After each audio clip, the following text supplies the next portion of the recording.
Red light. There we go. Good evening, everyone. Okay. Good evening, everyone. The Paramount City Council is now called to order. We will have the Pledge of Allegiance by Girl Scout Troop 7753 and the invocation by Pastor Ken Corver, Emmanuel Reformed Church. Please stand.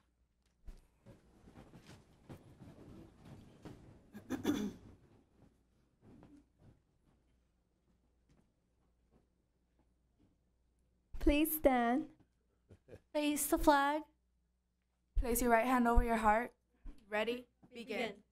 I pledge allegiance to the flag of the United States of America and to the republic for which it stands, one nation, under God, indivisible, with liberty and justice for all.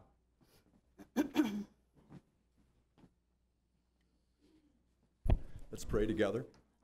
Lord, we thank you for the city of Paramount. We're very humbled to live here, to serve here, to be council members, to be mayor, to be business people, neighborhood folks, teachers, civic groups. We are blessed to belong to this city.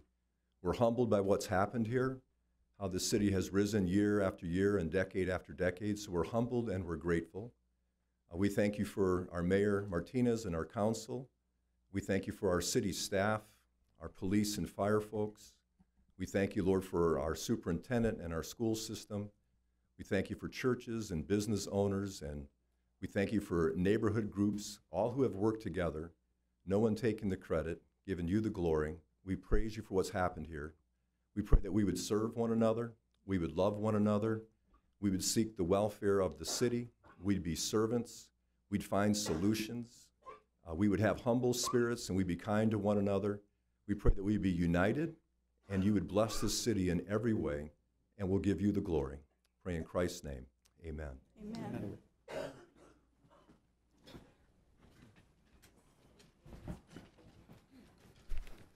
May I have roll call of council members, please? Councilmember Guillen? Here. Councilmember Hoffmeyer? Here. Councilmember Lemons? Here. Vice Mayor Hansen? Here. Mayor Martinez? Here.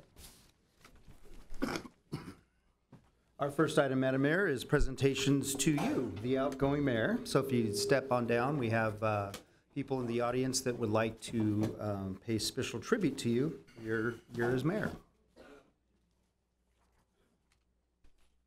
And as the mayor's coming up, I'll call up our first presenter, and that's Luz Castro from Congresswoman Lucille Roybal Allard's office. Luz, go ahead and come on up.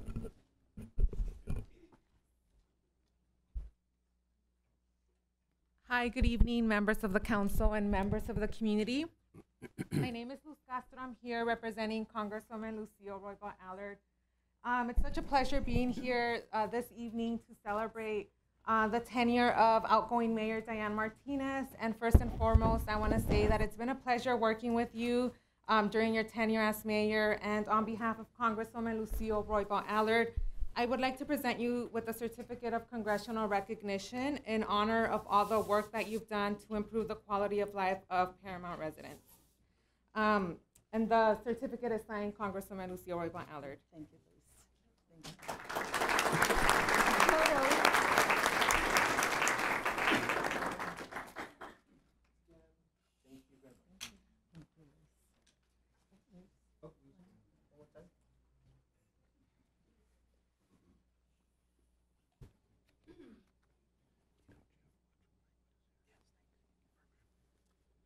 All right, our next presenter is from Speaker Assembly Member Anthony Rendon's office, and it's Mr. Adrian Landa. Adrian?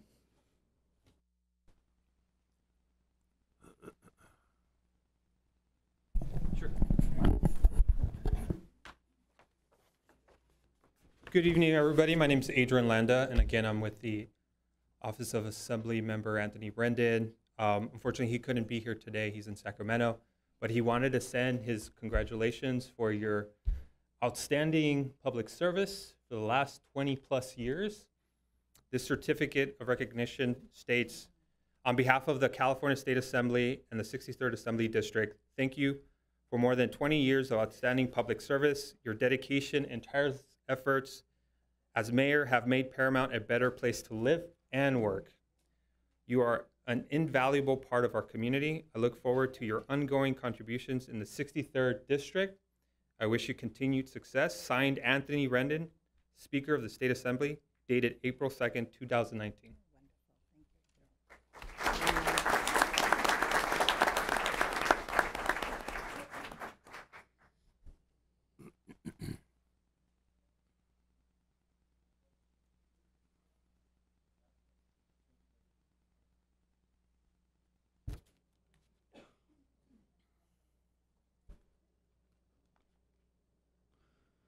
Okay, Mayor, now we'll move into the county offices. We already heard from County Board of Supervisor Ms. Janice Hahn, so now we will go to the Sheriff's Department, and with us we have Acting Captain David Springle.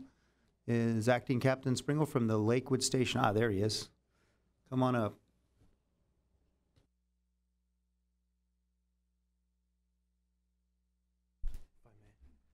Thank you, Mayor. On behalf of Sheriff Alex Villanueva, Lieutenant Barragan, all the proud men and women who are proudly serving the city of Paramount, Captain Rick Harpham, who couldn't be here, and myself, we'd like to congratulate you and thank you on your leadership and continued support over the past year and obviously the prior years, but we're thankful for your support and leadership.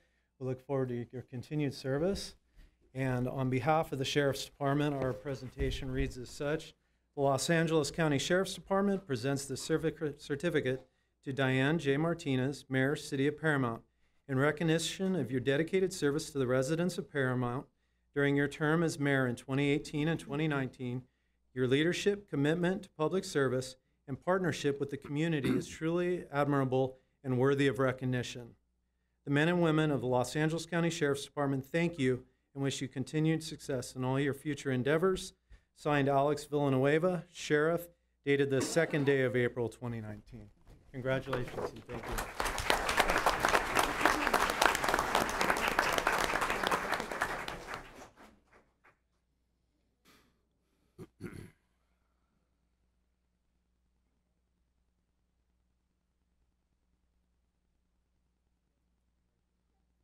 Okay, Madam Mayor, our next presenter is from the LA County Fire Department, and it's a good friend of yours, Fire Chief. We're very honored to have the Fire Chief with us today, Darrell Osby.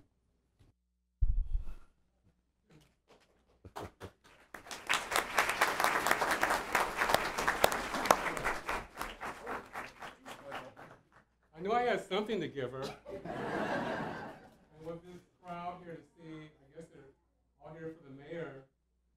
I almost said I'm a fire marshal, but we'll give them out this evening. But I just wanted to first say something. My name is Darrell Osby, and I'm the fire chief of the Los Angeles County Fire Department. I just wanted to really quickly come here just to show publicly my relationship with your outgoing mayor, Diane Martinez. She's truly an amazing leader. I've had the opportunity to know her for a few years, and but she's just generally a good person. And I think between great leadership and her just being a good person has really benefited the city of Paramount. I know her tenure here, but we're here this evening in particular as her tenure as the mayor, that when you pick up the members, that you want to ensure that you leave an impact, that your time is meaningful, that you have a positive outcome. The things that you've done for the city, along with your fellow council members and staff, you've really elevated the city of Paramount. All the tenure that I've been the fire chief, I've been a firefighter, it is something that you should truly be proud of, that will last through generations. So congratulations. I have an accommodation on behalf of the Los Angeles County Fire Department, just really recognizing Diane's leadership and thanking her for a job well done.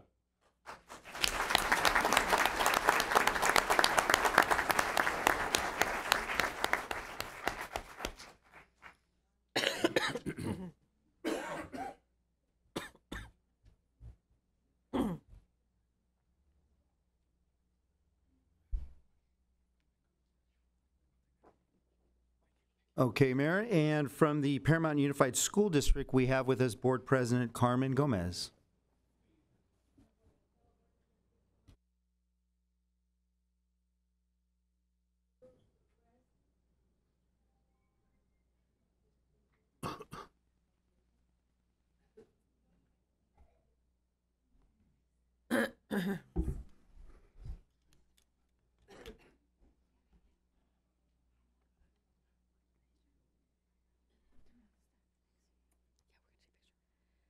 On behalf of the Paramount Unified School District, Diane Martinez, we thank you for being our mayor, for your dedicated service, distinguished leadership as the mayor of the city of Paramount, and for the continuous support of the students, family, and staff in the district. Thank you so much for all you've done.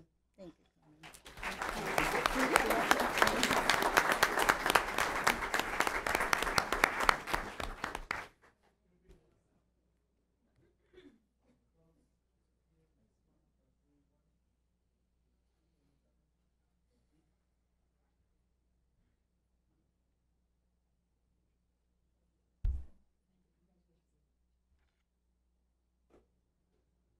Okay, Mayor, next we have from the Paramount Chamber of Commerce, Board President John Tankledge. John, come on up.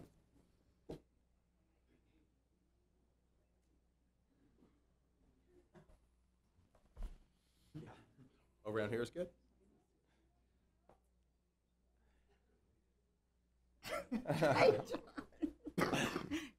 Mayor Martinez, on behalf of the Paramount Chamber, which represents all of the very best businesses in this great city of Paramount, we congratulate you on your term. I feel honored to have been president of the chamber because we take a one-year term as do you, and under your term. So it was my honor and privilege to have that. And I think that obviously we can all see that the business community in this city is thriving thanks to your leadership.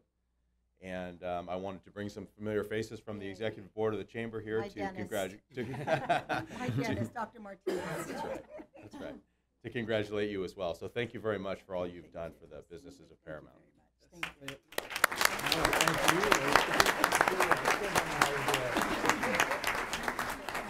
Okay. Wait, picture.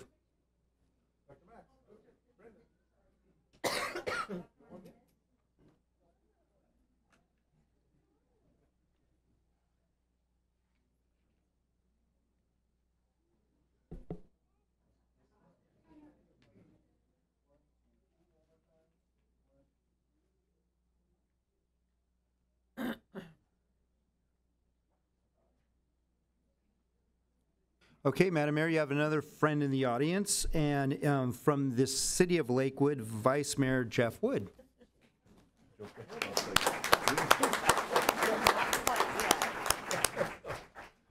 I'm going by.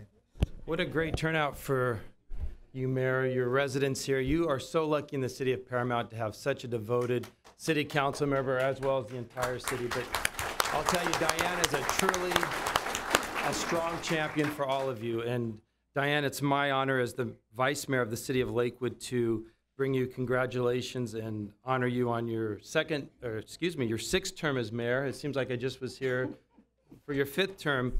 And on behalf of our 80,000 residents, you're such a good friend to our city. You're a good friend to me. You are somebody that I look up to, that is my term as a council member. You have been just a great friend and a great mentor. So I can't say enough about you, and I appreciate everything you've done for the region, for our city, and for all of the cities that you've been involved with. So again, on behalf of the entire residents of the city of Lakewood, I want to congratulate you and present you with this proclamation on behalf of our residents.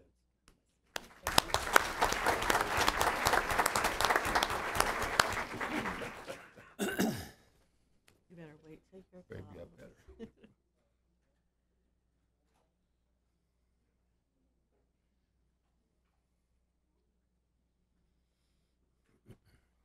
And last but certainly not least, Madam Mayor, is your own colleague on the City Council, Vice Mayor Tom Hansen.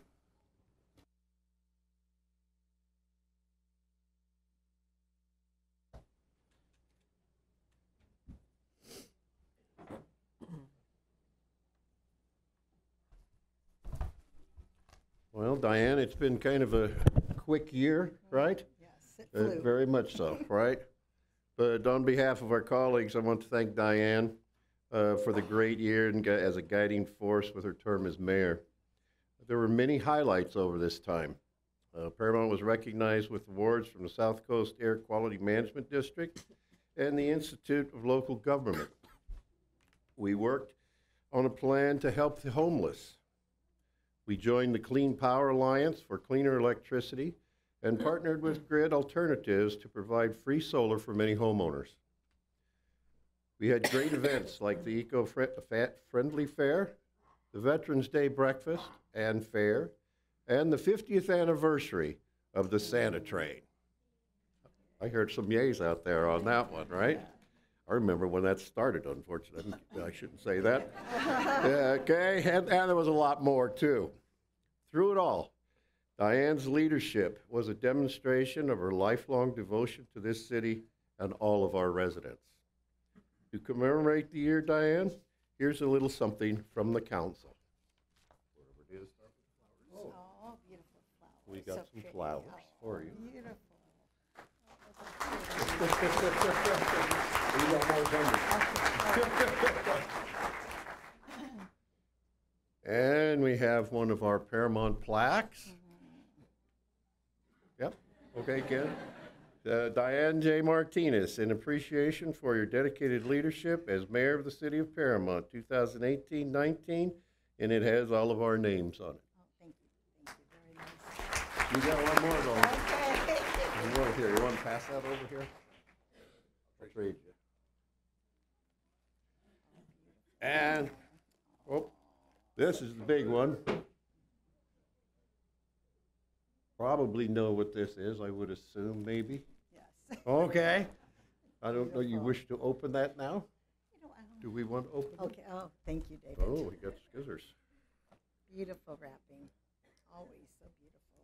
So springy. Okay, here we go.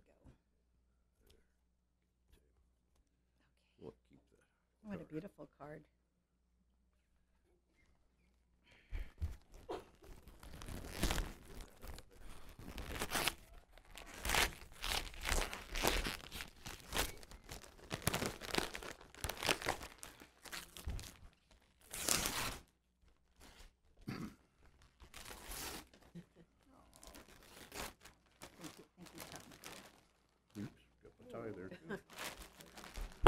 It's a beautiful photo as my year as mayor.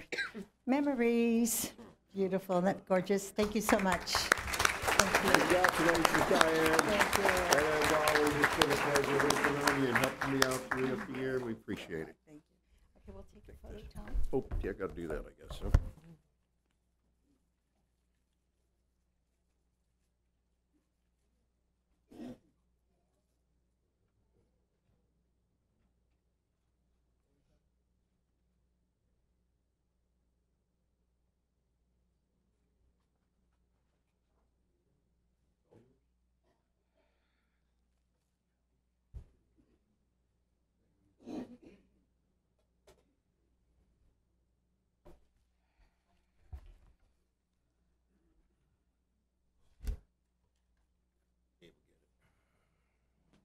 You're busy tonight, David.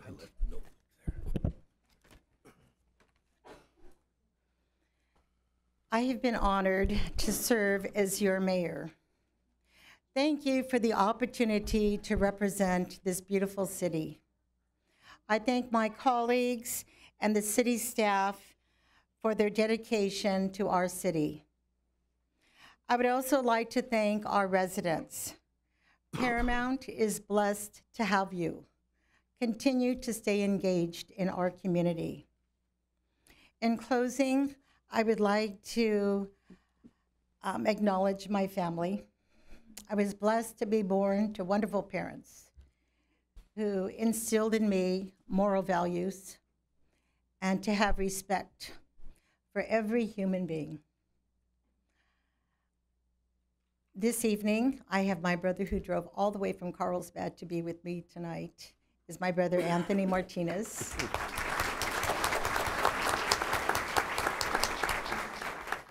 And my sister Annette Delgadillo.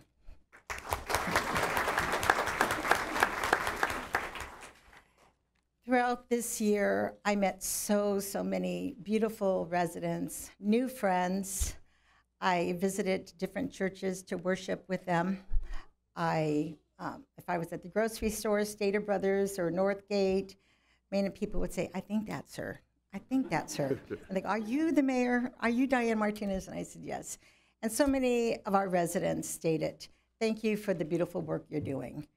And I thank them, but I thank the residents. You help make our city beautiful. My colleagues on the city council, our city staff, all of us are a team. And I'm very proud of the accomplishment that we have made in our community. I'd like to also acknowledge this evening the daughters of Mary and Joseph, the nuns from Our Lady of the Rosary Church, Sister Anna, Sister Peggy, Sister Bridget, and Sister Ellen. These nuns taught me for over 40 years, and they helped my foundation to become the woman that I am today. So I thank you so much, and I love you dearly. So.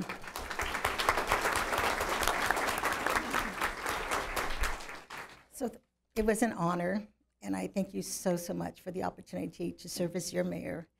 So we'll continue to move forward, and God bless each and every one of you. I love you, and thank you so much for this evening. Thank you.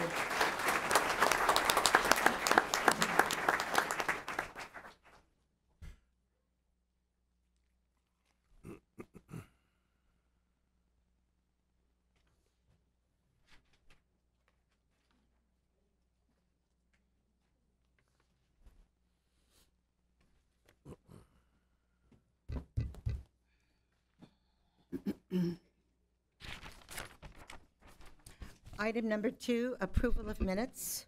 Move it. Second.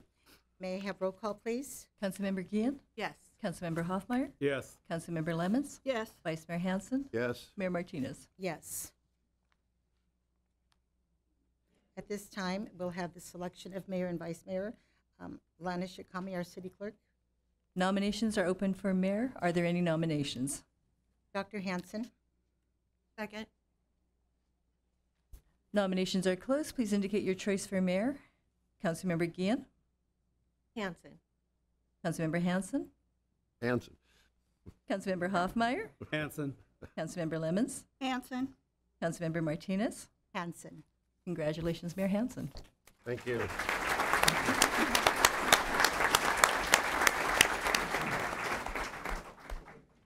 Thank you. Before I open nominations for vice mayor, I'd like to introduce a couple people that are here. My eldest son in the back there, Todd, and his wife, my daughter-in-law, Madeline, my daughter, Amanda, my wife's back there, Vivian, and I think that's it. And I thank you all for supporting me and putting up with some of the stuff that I have to do. I appreciate the time that you let me have. So thank you very much. Nominations are now open for vice mayor. Hoffmeyer. Myself, Lori Gillen. Are there any further nominations? Please indicate your choice for vice mayor. Councilmember Gian? Gillen. Councilmember Hanson? Hoffmeyer. I thought you were going to say mayor. Sorry, I should have. Councilmember Hoffmeyer? Hoffmeyer. Councilmember Lemons? Hoffmeyer. Councilmember Martinez? Hoffmeyer. Congratulations, Vice Mayor Hoffmeyer. Thank you.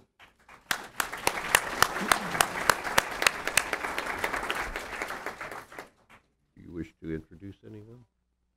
Well, I just want to say thank you very much for being the chance to have be vice mayor again for one more year. And I too want to just say thank you to the citizens of Paramount. You are a great bunch of people, and we enjoy working here with you. And God bless each and every one of you. Can I get 2 seconds? Mm-hmm. Yes. Thank you. Mayor Hanson has just given me 2 seconds, and I just want to point out that what has just been a past pattern of practice over the last, I don't know how many years, where we rotate mayor and vice mayor, that has just been dumped. For years, that was a past pattern of practice. I was next in the rotation to be vice mayor, and that's okay. That's the process. However, this is what happens when there's a clique, and you can't break that clique.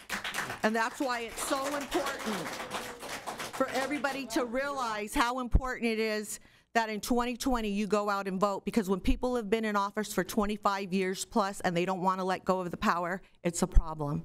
I'm happy to serve on this council. My accolades come from the residents, so thank you very much for being here.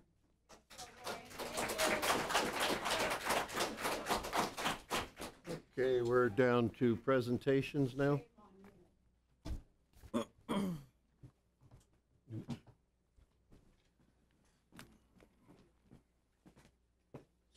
Women's Club?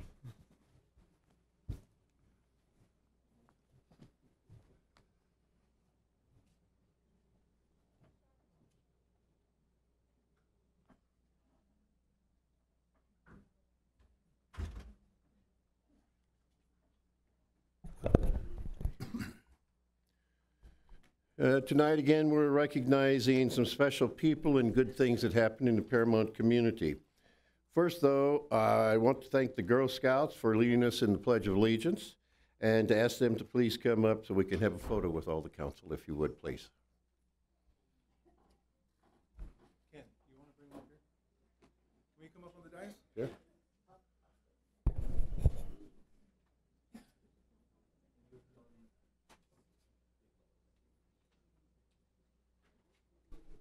Can we get the rest of the council up? Yeah. Okay, Ken, your show.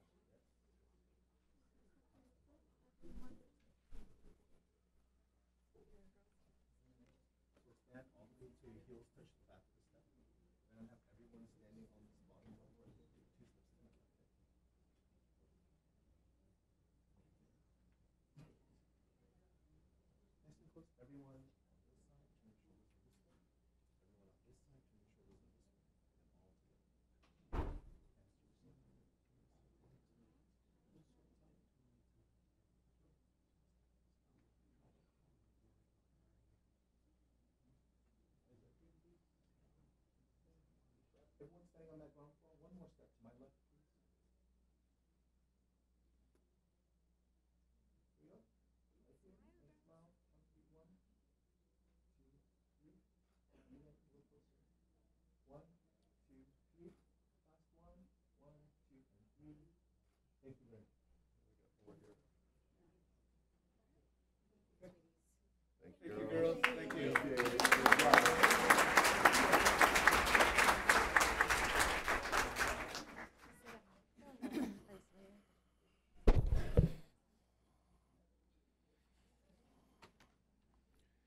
Okay, with Elsa Terrasas, the Paramount Women's Club, President of Paramount Women's Club, excuse me, and any other members, please come up.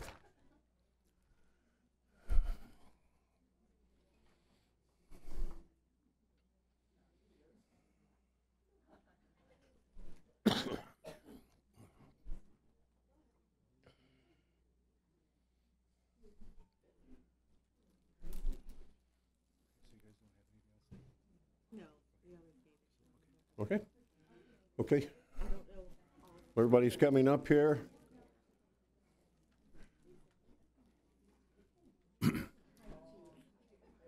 Okay. Club recently held an essay contest at Lincoln School for girls in the 4th and 5th grades. The subject matter was women who have done great things. Tonight we're recognizing the winners. The club has already given them cash awards, and tonight we'll present gift baskets. The city is giving them T-shirts and candy baskets. Please come up as I call your name. In the 4th grade, in the 4th grade, 3rd place winner was Audrey Razzo, who wrote about her teacher, Miss Nunez.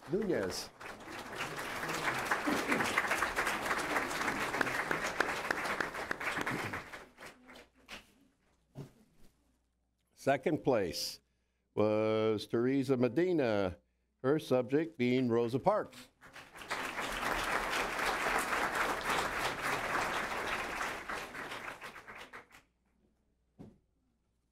And the first place was Isabella Godinez, writing about Supreme Court Justice Ruth Bader Ginsburg.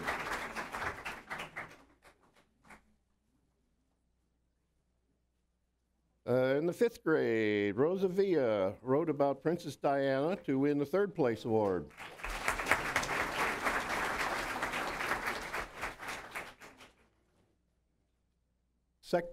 Second place was Andrea Altamirano, also on Princess Diana.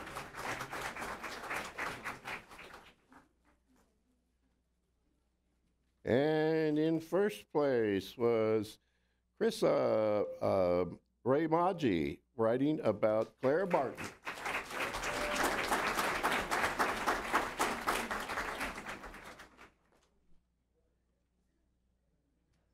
Okay. We appreciate the Women's Club for holding the contest and all the students who took part. Congratulations to everybody. And we're coming up there.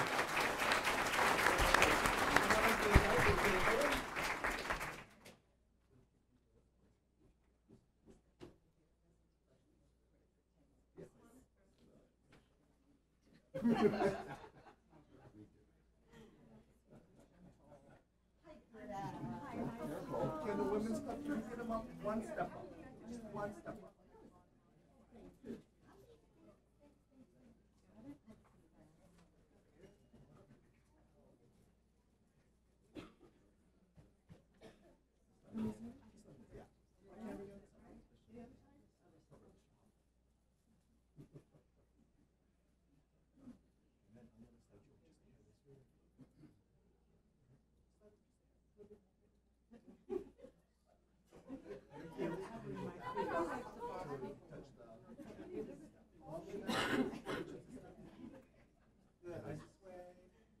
Pose for a photo. After you. Go, parents. Go, go, go.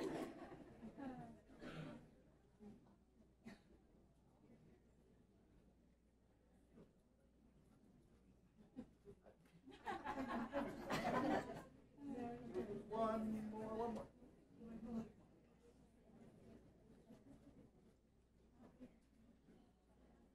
What time for me?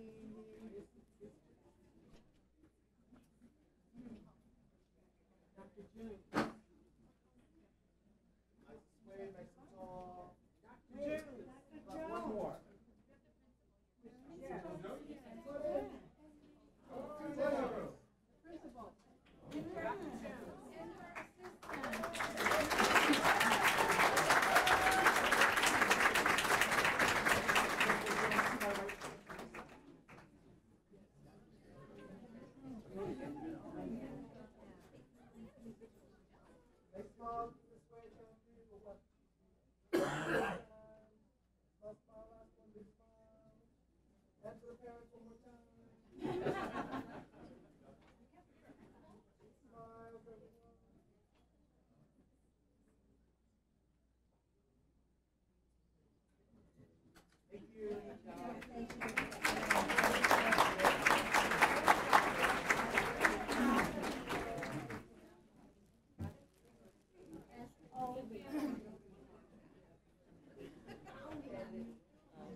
Okay. We have National Library Week. Landria Crow, Gonzalo Salazar, and any members of Friends of the Library or library staff, please come forward. Nobody? Guess not. Okay. Andrea is the Community Library Manager for Paramount Branch, and Sal is the President of Friends of the Library. Tonight we're issuing our annual proclamation for National Library Week, which will take place April 7th through 13th. The theme is Libraries Equal Strong Communities. The Friends of the Library will be holding an open house to start off the observance this Saturday, April 6th from 10 a.m. to 2 p.m. There will be canvas painting, a knitting exhibit, a puppet show, music, and giveaways. Light refreshments and snacks will be served. I encourage everyone to attend. Our library certainly is a great resource for our community with a tremendous schedule of programs and classes all year long. And the staff is a real treasure, always available for anyone using the facility. Andrea, would you like to say a few words? Okay. I'd like to say thank you to the mayor, the city council, city staff, and Paramount residents for their continued support of Paramount Library. As Mayor Hansen stated, the theme for this year's National Library Week is Libraries Equal Strong Communities. At Paramount Library, we offer services for children's, teens, and adults. From our special events to our homework center to our adult high school diploma program, we have something for everyone. I invite residents to come on in to Paramount Library and check out how we make the community strong. Thank you. Here's your proclamation, proclamation for National Library Week, April 7th through the 13th. Thank you. Here.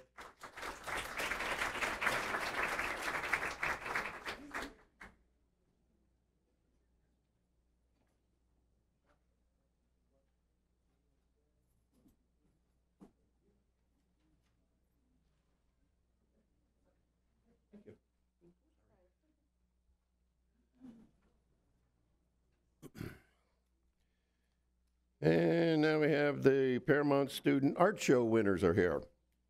Would the following please come up?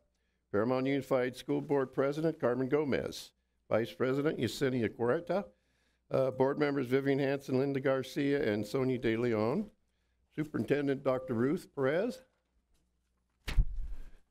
District staff members Myrna Morales and Karen Sullivan, and Jeanette Larson of the Traditional Artists Guild.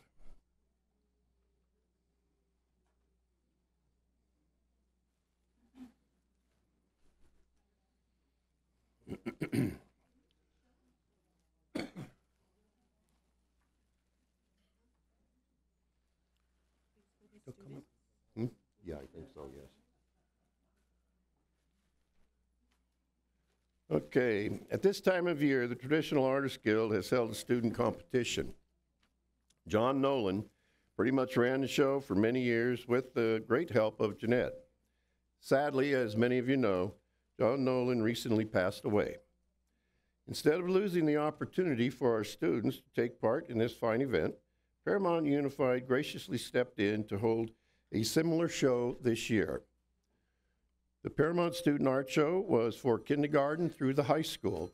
Tonight we are introducing the winners. Congratulations are due to the following.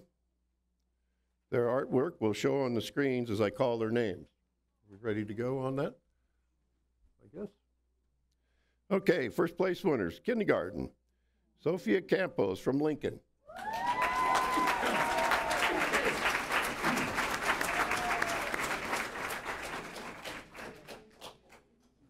First grade, Allison Hernandez from Roosevelt.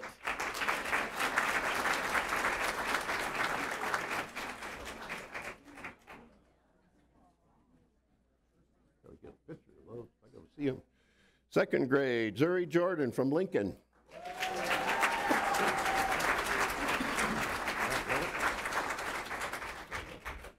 Very good. Third grade, Alejandro Vega from Moakler.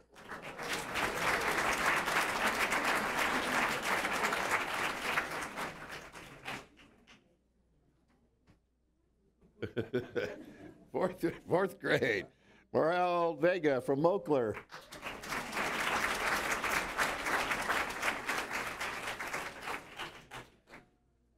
Fifth grade, Haley Benitez from Moakler. A lot of Moakler.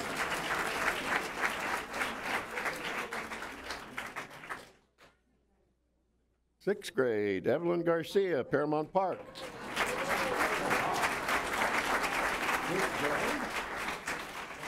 Wow, that's something else. Seventh grade, Charlize Bernal, Hollydale.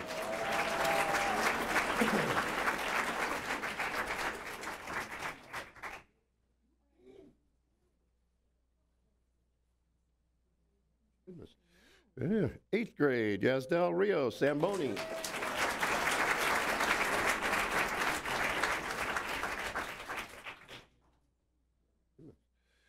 Ninth grade, Honey Robinson, the Odyssey School, new school.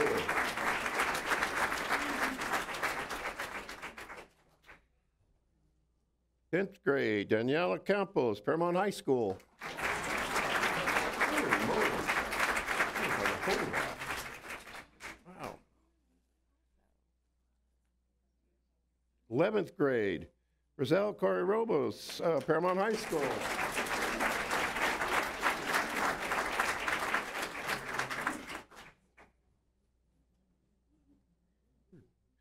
12th grade, Grizel Guevara, Paramount High School.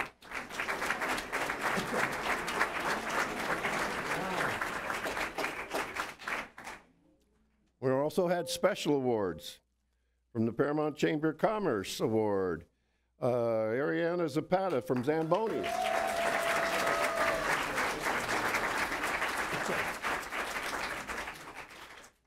Community Art Award, Jacqueline Lopez, Paramount High School.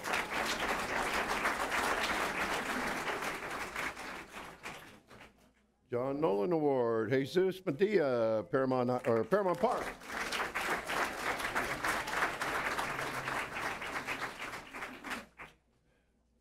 Mayor's Award, Jaslyn Camino from Roosevelt.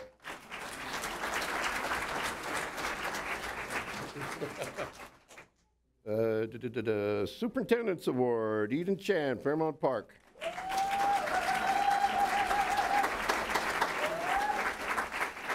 Good work, everyone. That's a great job. I think congratulations again, huh?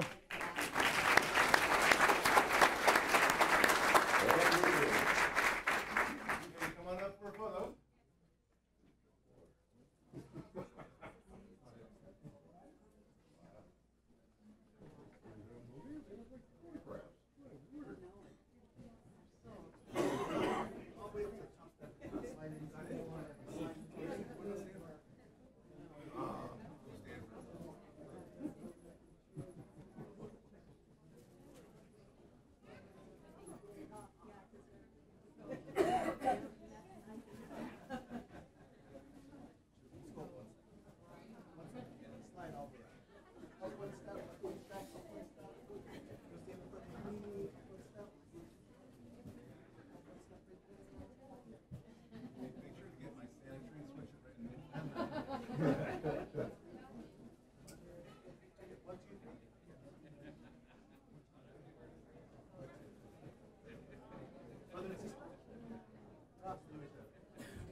Yeah.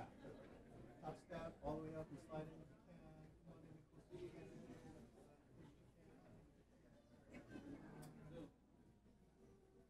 Then your shoulders are turned this way. Slide in, turn your shoulder this way. Awesome video. Switch to view. Switch. Slide in, slide in, slide in. Parents, go ahead.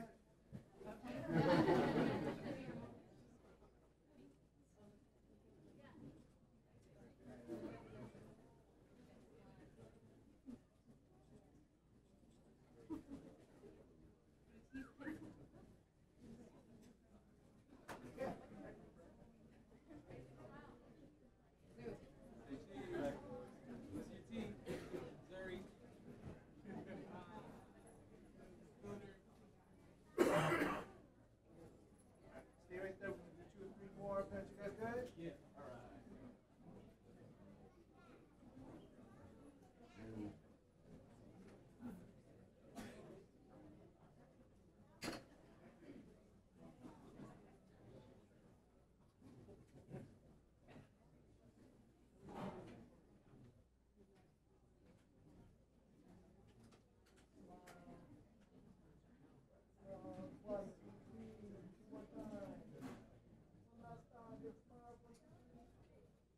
Thank you very much.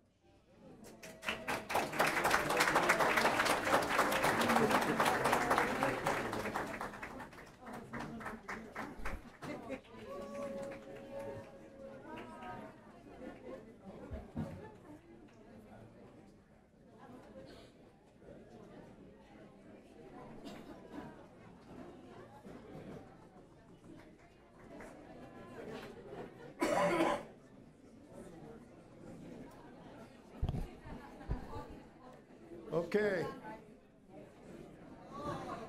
We got DMV and Donate Life.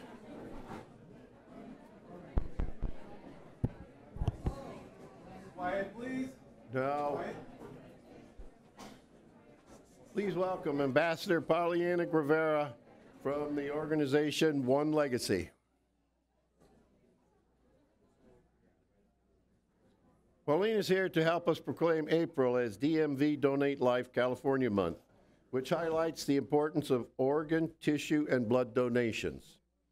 These donations can and do save and improve lives. More than 100,000 people in America are waiting for an organ transplant, many of them there here in California.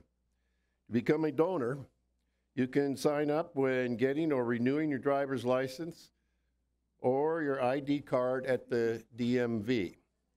You can also do it online at donatelifecalifornia.org. For blood donations, you should contact the American Red Cross. Paulina, would you like to make any comments?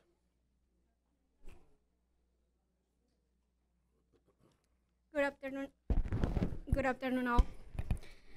Mayor Tom, Mayor Diane, and City Council members. I truly appreciate the support of the City of Paramount for April DMV and Donate Life California Month. As a kidney transplant recipient, I know how hard it is waiting for a life-saving transplant. Every 10 minutes, a name is added to the waiting list. I'm forever grateful with my donor and my donor family for these extra 9 years of life.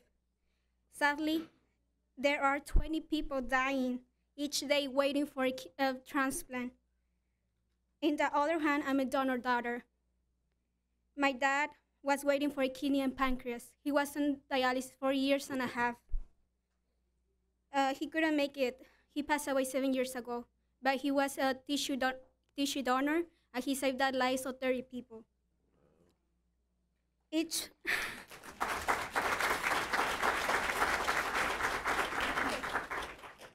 of us today here can make a difference by joining us and millions of Californians who have checked yes at the DMV or online at www.donatelifecalifornia.org. Lastly, I would like to invite the mayor and the city council members and audience in here to join me at the 17th annual Donate Life Run Walk at the city of Fullerton on Saturday, April 27th. Thank you for the opportunity to speak with you today about the important how donation and transplantation is. Thank you so much. Thank you, Pauline.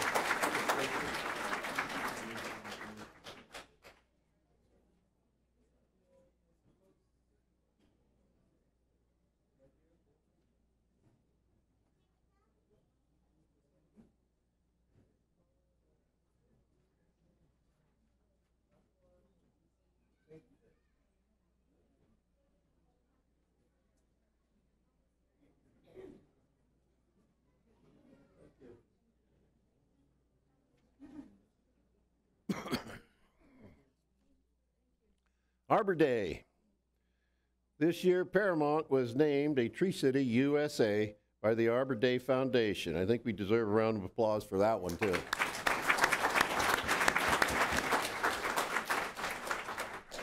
We're very proud of the designation because for decades we have grown a substantial urban forest. We have more than 8,000 trees on public spaces, about 1,800 per square mile, not to mention the thousands more on private property. Tonight we are issuing a special proclamation celebrating Arbor Day, which will be April 26th, and the city's Arbor Day event, which will be at the Eco-Friendly Fair on Saturday, April 13th. We will send the proclamation to the Arbor Day Foundation. At the fair, which will be at the Civic Center here, from 11 a.m. to 2 p.m., we will give away 100 fruit trees to residents. I hope everyone plans to attend. There will be a lot of great vendors and activities. Fair Housing Month. Now would Liz Castro from the Fair Housing Foundation please come up?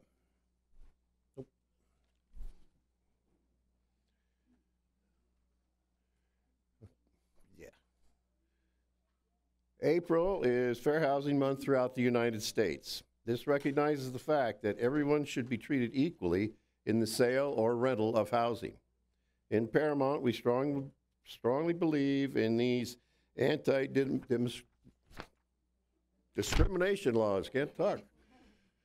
Getting thirsty, actually. Need some water. We're proud to participate in Fair Housing Month. We also express our appreciation for Fair Housing Foundation, which provides many services to our renters and our property owners. These include mediation, counseling, and investigating discrimination in housing.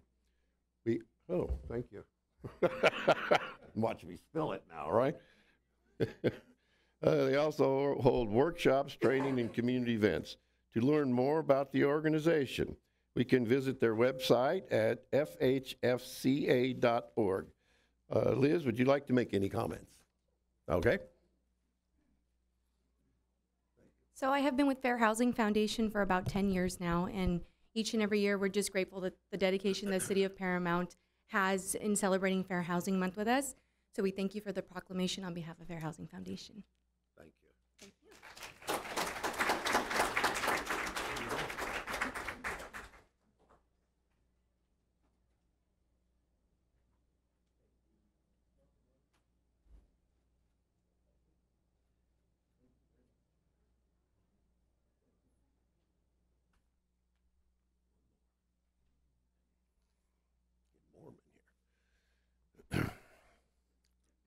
One more. Would Deputy Scott Simpkins please come forward?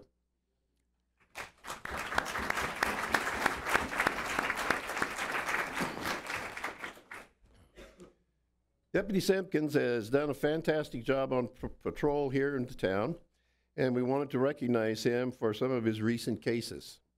In one, there was a vehicle parked awkwardly in the middle of the street. The car had markings of a ride-sharing service Lyft. When the deputy approached, the driver said that his passenger was unconscious. As it turned out, not only was he unconscious, but he was an active gang member on parole, in possession of meth, and a loaded, stolen firearm. Deputy made the arrest. Another case involved a burglar at a storage facility. Deputy Simpkins was able to identify the suspect from surveillance footage. The suspect was a felon and, when arrested, in possession of ammunition, pepper spray, and meth. The stolen goods were recovered and returned to the rightful owners.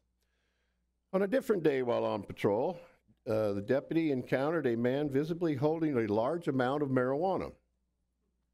This was another gang member who was in possession of meth and a loaded firearm and was selling the marijuana. He too was arrested. Outstanding law enforcement efforts like these help make Paramount a safer place. Thank you, Deputy Simpkins, for your hard work. Do we have anything? Yeah, there it is. And we do have a presentation here for you. Commendation.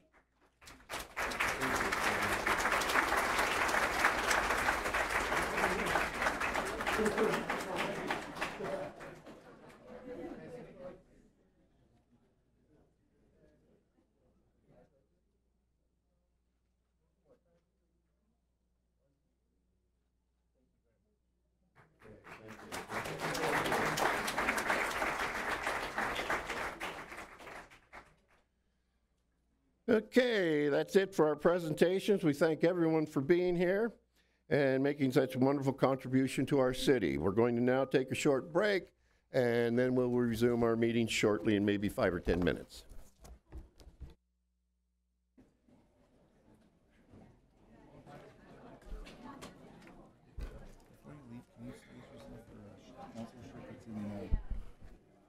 We're ready to continue our meeting.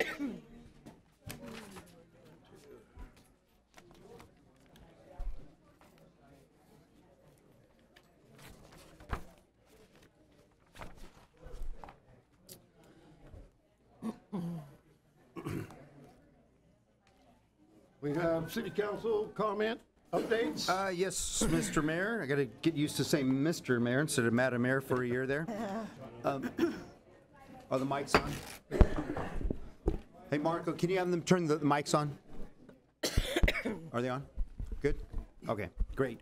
We do have one public comment update, Mr. Mayor, from the March 19th City Council meeting. As you recall, Ms. Gloria Fernandez from the 7100 block of Century Boulevard came to discuss some issues that were emanating from Hollydale Park in South Gate that have led to increases in vehicles speeding, homeless population vandalism, and burglaries.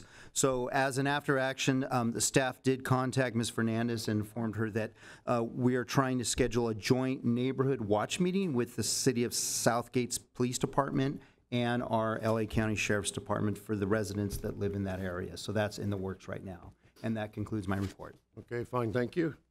Any public comments? No, sir. Consent calendar. Motion to approve. Second.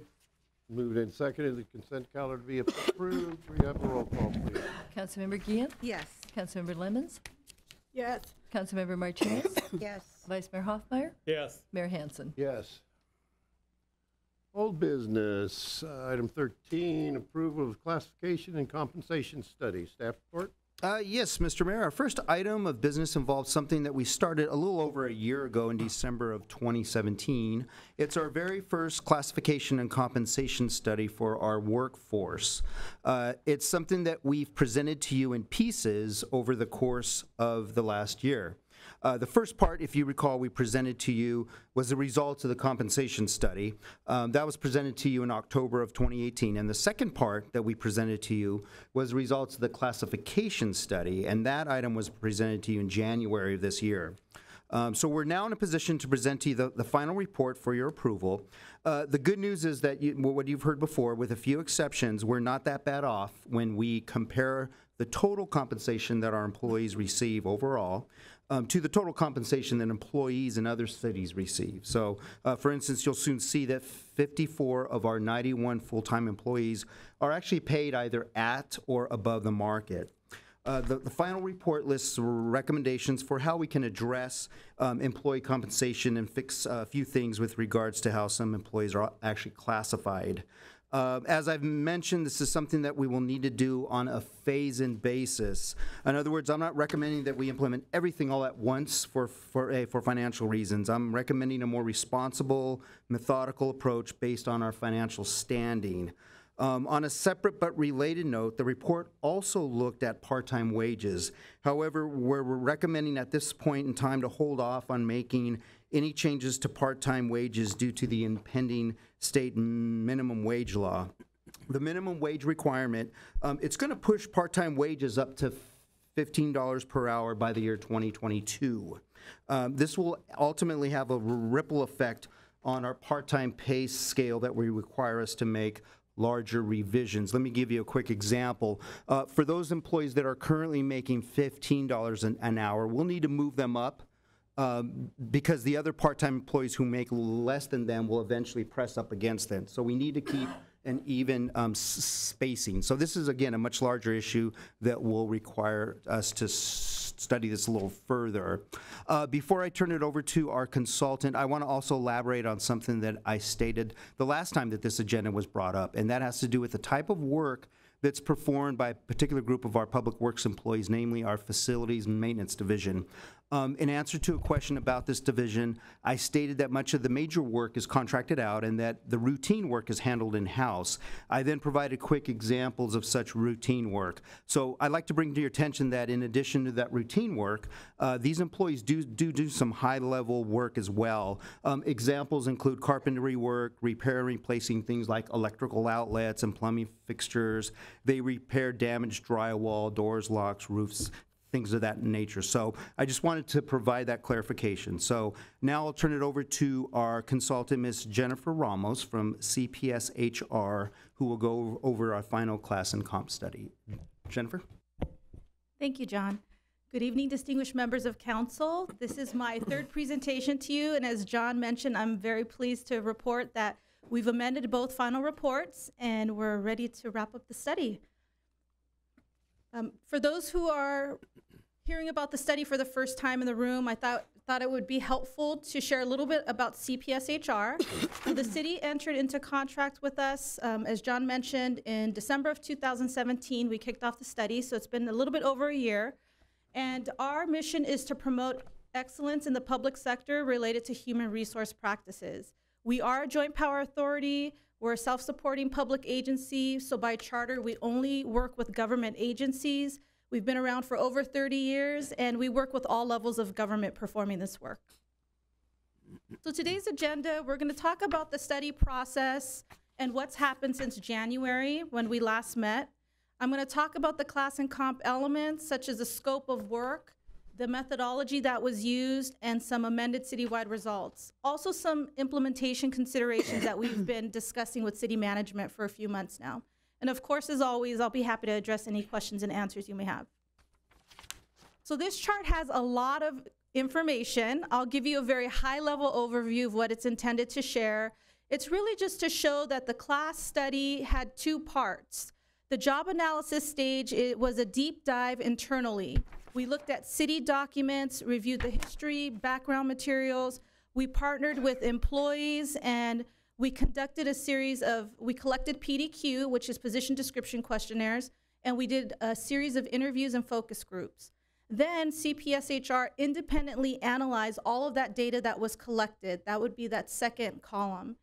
Once we did the full study internally, at that point we looked outward into the labor market to look at the trends in compensation in the labor market.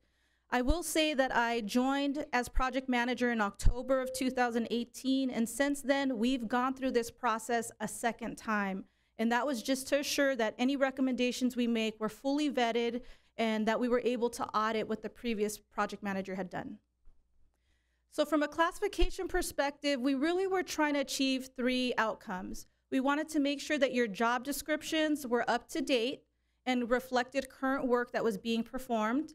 We also wanted to make sure that each employee was allocated to the appropriate level for the work that they were performing, and we also conducted an FLSA analysis. We determined through that study that there was no need for any exemption changes. So those who were exempt or non-exempt remain the same. Our methodology, as I mentioned earlier, was to collect data from employees during the classification phase. The one point I want to add is that we did have a client feedback form that allowed for input from management and employees. And the reason for that is I found as a new project manager that after the presentation, several employees were emailing me asking for just inquiring, having certain concerns, or just asking follow-up questions. So we wanted to centralize that information, which is why we created the client feedback form so that we could address concerns, make sure that we addressed all of them, and also partner with city management and department heads. The outcome of that process was this list. So the class study recommendations were the creation of several new classes, and one is the accounting specialist, which would feed into the professional level series accountant. We also did quite a bit of retitling for the administrative series. For example, you had office aide, secretary 3 without a level 1 and 2 being utilized. So we standardized the titling in that series, and we also created a career ladder for your employees. The community development director was a position that was abolished at one point in the city's history. So we found the need to revitalize that director role to address some current operational needs in the city. We also created an information technology analyst series with 3 levels, and that's to address recruitment and retention issues that are pretty common in the IT industry. So that will help retain more employees in that field. And we also created the STAR program coordinator and leader positions to designate the work that's specific to those programs, as well as a senior level in the building and safety inspector series. So then we switched, once we wrapped up the class study, we switched into the compensation phase. And our methodology there was, again, review of city materials. We identified a labor market, which I'll cover in just a few moments. We did look at base salary and total comp. Total compensation just means that we look at any additional pay, specialty pay, medical, dental, vision, cost of living adjustments. We're really looking to the labor market to look at trends beyond just the salary. And then again, through that process, we had the client feedback form. Part of labor market identification is we look at these, a clear set of criteria. Agency size is a big driver. Geographic proximity, because we want to make sure that the cities that you're competing with for talent, that we address those issues. Industry standards, so for example, a nearby city would be the city of Downey, but they're not really comparable in terms of size. They have 2,500 employees and they're a full service city. They have in-house fire and in-house police. So in that case, we didn't find that they were a good labor market agency. We also look at cost of living, cost of wages, the transparency and availability of data, because there's no way to validate the data. We don't just pull information from websites. We contact those cities, work with their HR departments to vet the information fully. So the labor market that we established was 12 total, listed here. The city of Rosemead chose not to, or was unable to participate, I should say. And I know that there was a previous question about union representation. Of the 12 agencies, only the city of La Mirada does not have a union environment. So the majority of them do. The classifications that were studied for the compensation phase included approximately 70 classes. We looked at management classes listed here, your full-time employees, and also your part-time classifications. This is the same list that was presented previously. We did make some minor changes to the data. Primarily, there was one management classification that was previously in the insufficient matches category with only two job matches. We increased that to 3, and that changed the management group by, I think, less than 1%. And we did revisit in the full-time category water series positions. We audited that data again with very nominal changes in that category. So the city, when you're looking at base salary only, was faring about 8 to 9% behind the labor market. But when you look at total compensation results, your benefits package is pretty healthy, and so we found that you were lagging in the market by less than 1% in many cases. So after vetting the data fully 2 times, we had discussions with city management about implementation efforts. We determined that a priority basis system would be most effective in your case, just to be mindful of fiscal impact to the city, and we identified 4 priority groups. Priority 1 would be any benchmark classes that are lagging in the labor market by 20% or more. The second priority would be 15 to 19% behind the labor market. Priority 3 would be 10 to 14%, and then priority 4 would be 0 to 9%. Again, only addressing those classes that are behind in the labor market. This is a nice high-level overview of the employees. You'll see, to John's point earlier, that the way that you read this is the job titles are at the top, or the classes. The priority ones would be indicated by the P1 at the bottom of the chart. You'll see that there's 3 classifications in that category, and all 3 are single incumbent classes, which means there's only 1 employee allocated to those job titles. The next priority would be P2, which is the information technology technician. That's 1 incumbent, 1 class. And then the next priority 3 is 2 classes with 7 employees. And then priority 4 would be 26 employees. And 54 employees are either at the labor market or ahead of the labor market for pay. So I'll leave that up for just a few moments. And with that, I will just wrap up by saying we did consider quite a few things. We talked with city management about whether there should be a blanket increase, a cost of living adjustment just across the board for all employees, or if we should take a targeted approach for implementation. As you can tell, we decided on the targeted approach. We saw that implementation in year 1 would be a huge fiscal impact, so we decided on the priority levels for that reason. We're in discussions with the city right now about what that dollar amount would be, and I know that the city plans to present that data or information as part of budget considerations. And we also plan to address the part-time employees through minimum wage discussions. As John pointed out, January 1st, 2019, that went up to $12 an hour, and it will continue to go up through 2020. We also factored in internal equity discussions with city management, which means if we make a change in one place in your class or comp structure, how does it have a domino effect potentially with other levels? And so we've taken all those considerations into account. I'm happy to answer any questions that you may have at this point. Questions? I just have a couple. First of all, thank you for addressing the questions that I had at the last meeting that weren't answered then, as far as, you know, some of the things that you mentioned. Couple things. On one, you said you developed a career ladder, which I think is really good, but was a pay scale ladder, like for classifications, ever considered? Entry level, I come in as a code enforcement officer, entry level, now I'm there 2 years, step pay, 4 years, was that considered pay scale? So I think you might be referring to the administrative series. There were a number of classifications, 4 levels to be exact, and the result was mostly retitling to be current with industry standards. And so the compensation piece, I think you're referring to differentials between levels for the pay, was not factored in. Okay. Is that something that, when you do these reports, is that something that's usually, or it's just up to the city to say, oh, we'd like to take a look at, as far as like a career ladder, we'd also look at it, like to look at a pay scale ladder? Is that something that the city would recommend? Or when you do these reports, how many out of not, let's say out of 10, do you ever include that?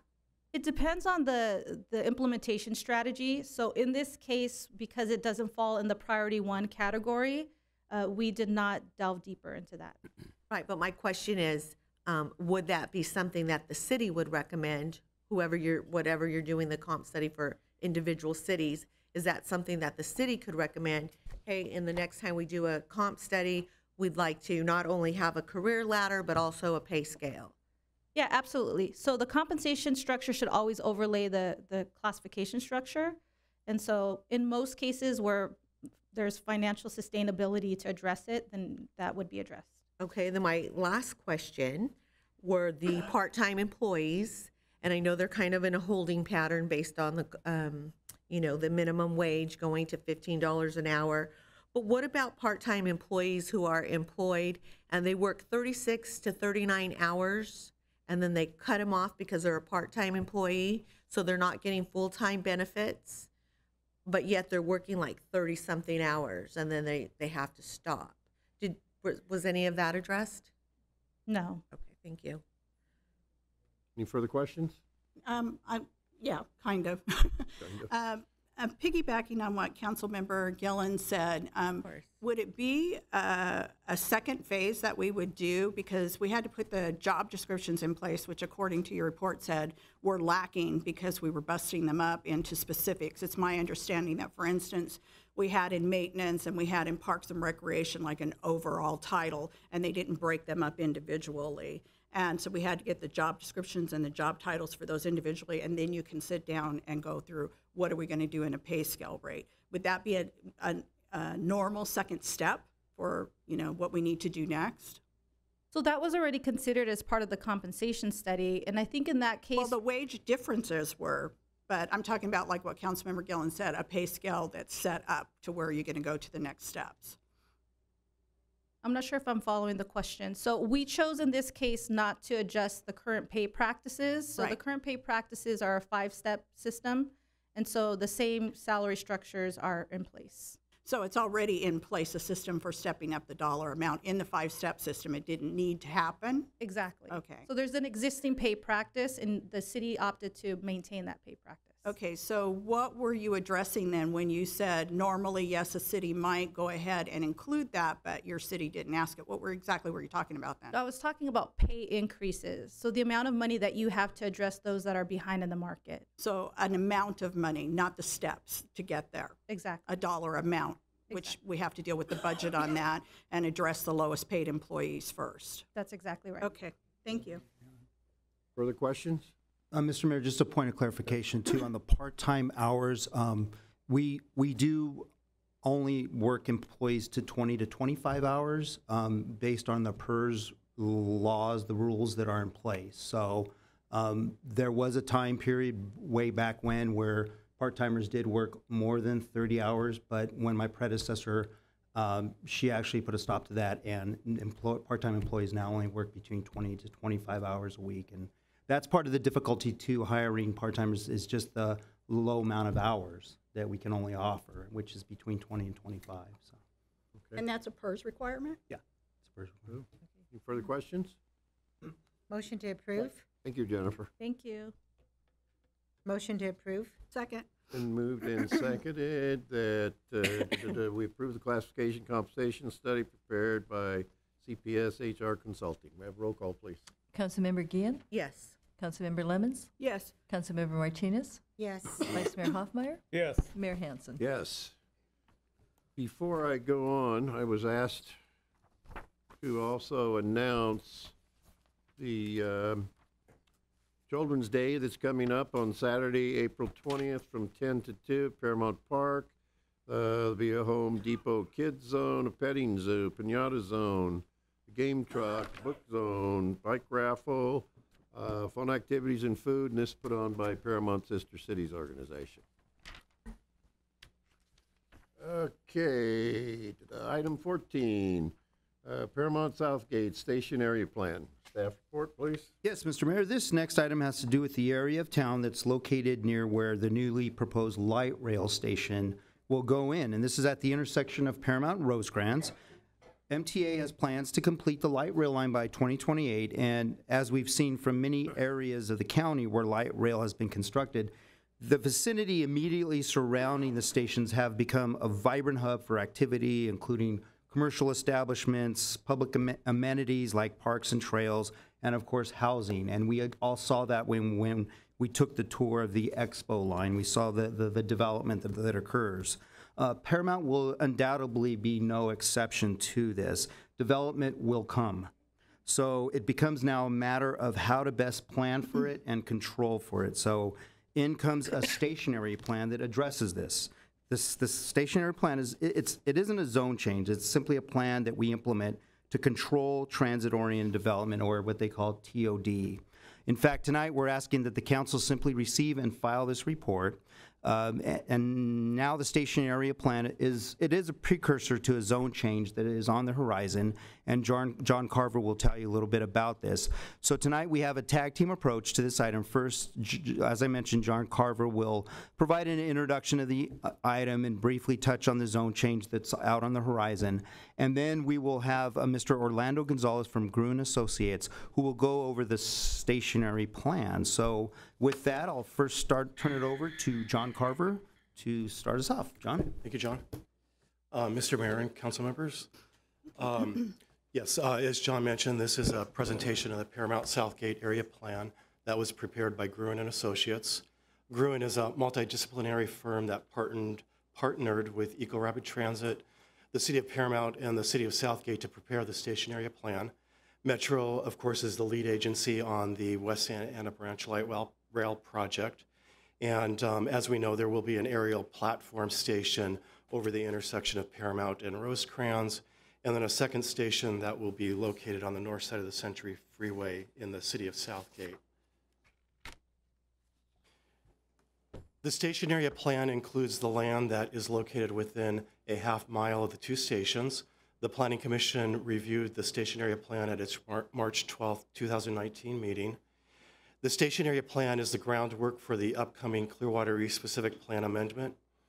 And the station area plan proposes to change land use possibilities in the Clearwater East specific plan area to include housing.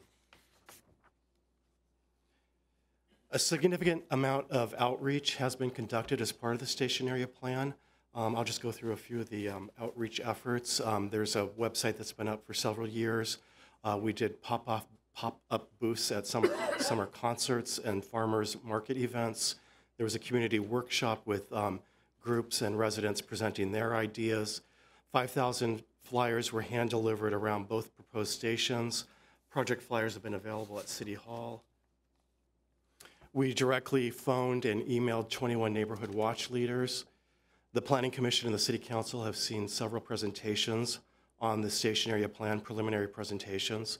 There was also a business owner outreach in the area around the Paramount Rosecrans station, and there was also a community stakeholder walking tour. And just a couple of pictures of the outreach that was conducted. And then looking at the station area plan versus a specific plan, the station area plan simply establishes a blueprint for transit-oriented development. It's not a zone change. A specific plan is, on the other hand, a regulatory tool in California that sets out the zoning and development guidelines for a defined area.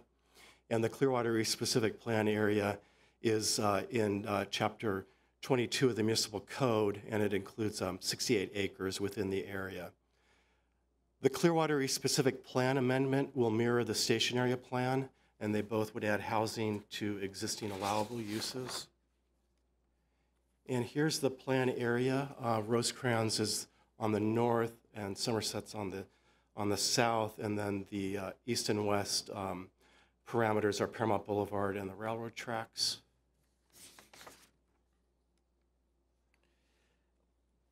So now, although the presentation this evening is about the station area plan, I did want to briefly touch on the Clearwater East specific plan amendment and what it means.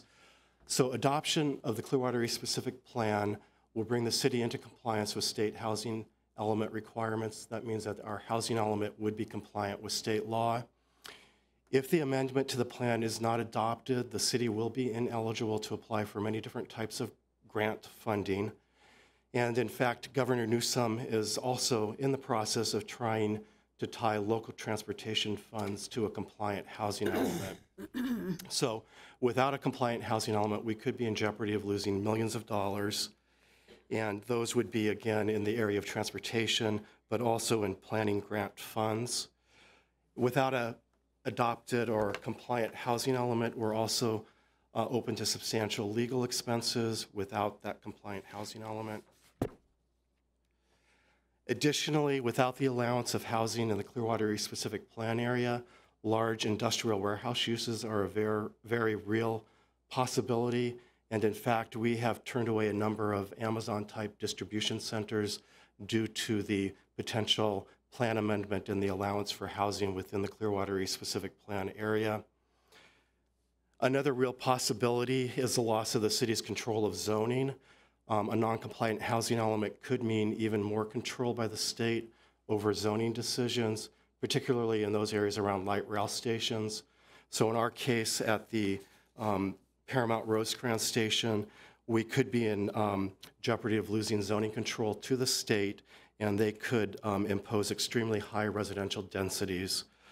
Also, as the council is aware, for many years now, there have been state laws that have been passed that have taken away local zoning, and those deal with things such as street vendors, accessory dwelling units, and sober living facilities.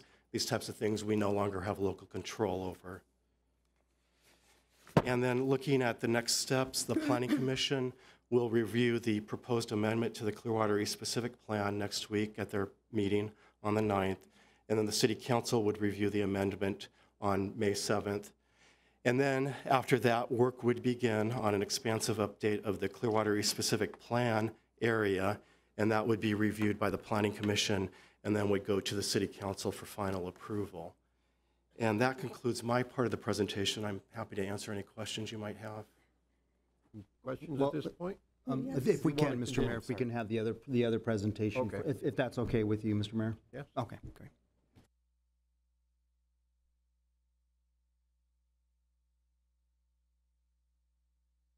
Good evening, distinguished members of council. I'm here to just give you a brief summary of the draft plan, the Paramount-South Gate station area plan.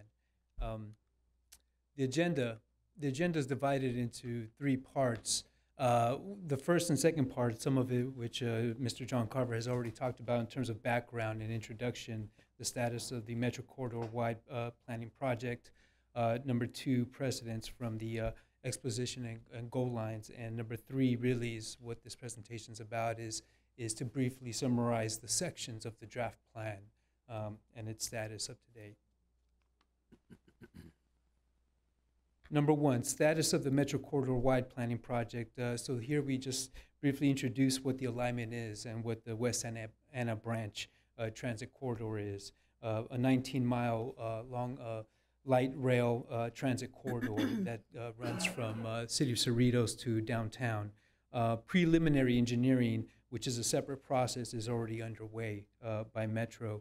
And the intention of the project with the station areas of Paramount Rosecrans and the 105 Green Line is to increase mobility, increase connectivity, enhance active transportation for the community, which includes bicycling, walking, and transit, and also spur economic development and sustainable transportation options.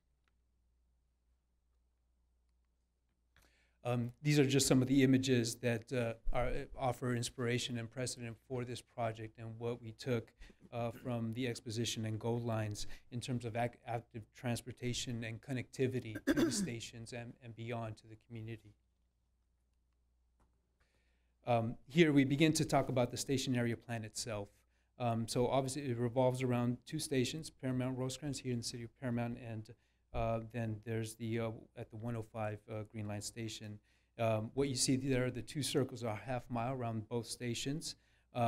This is the station area plan is in partnership with Paramount, the city of Paramount, city of South Gate, and Echo Rapid Transit.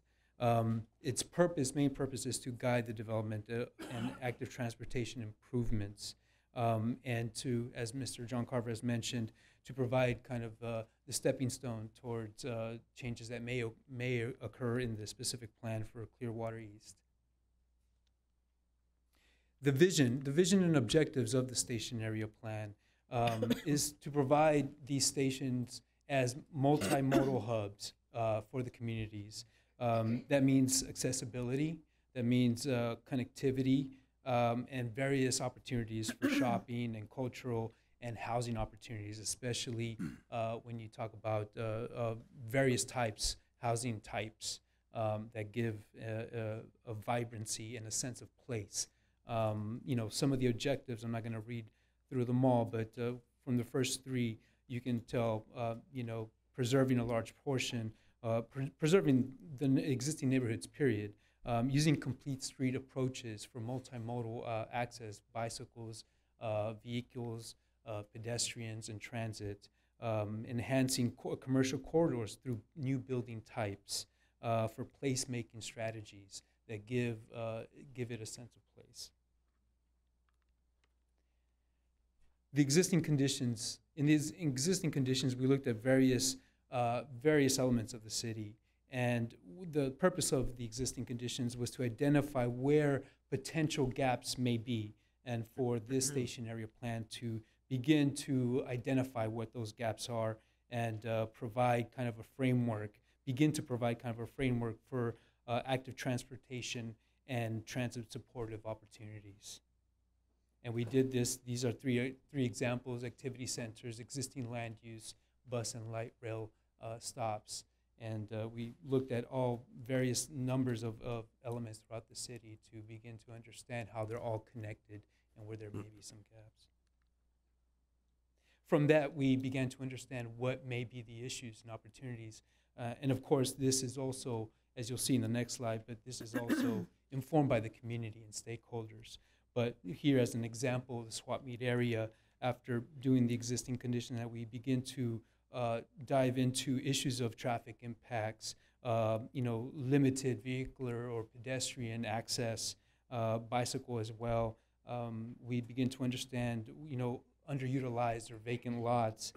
What are the potential there, and potential sites for potentially future shared parking.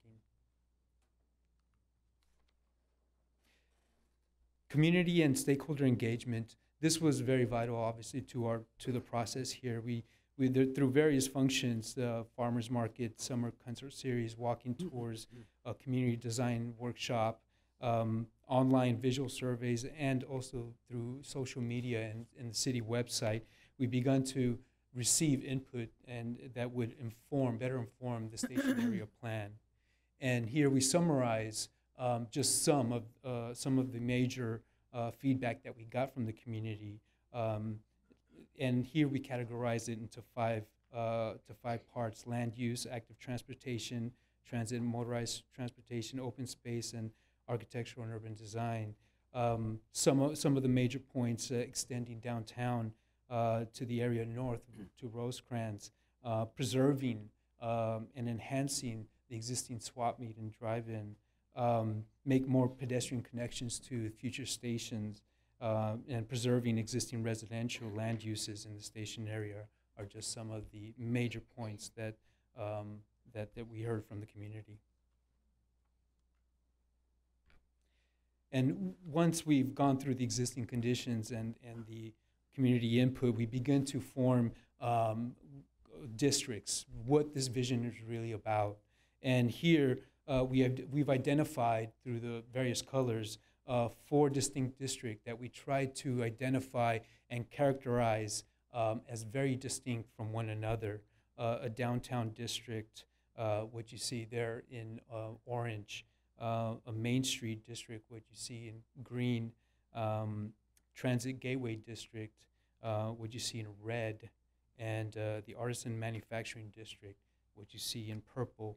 And all these districts are very distinct in their urban character, and each of them have a set of guidelines that we've recommended for their urban form as tying into the existing fabric, whether it be mixed use, the type of uses, whether it be local serving or a broader base serving, mix of retail and housing. So all of these have distinct character to them. And so we try to identify what those are and provide the appropriate guidelines behind them. And with that also comes a circulation and linkage strategy to enhance active transportation in bridging some of these gaps that we've identified in connecting internally within the city by a multimodal framework, connecting to the stations and connecting to the adjacent cities. Things such as new pedestrian paths, curb extensions, widened sidewalks, street trees are just some of the elements that were proposed in this strategy.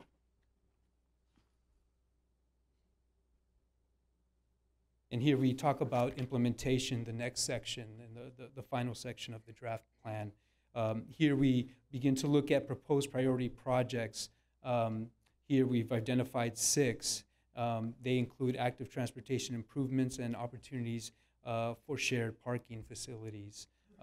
These are all projects which will need further coordination with the city for their feasibility and how they can be potentially addressed in the specific plan, of course.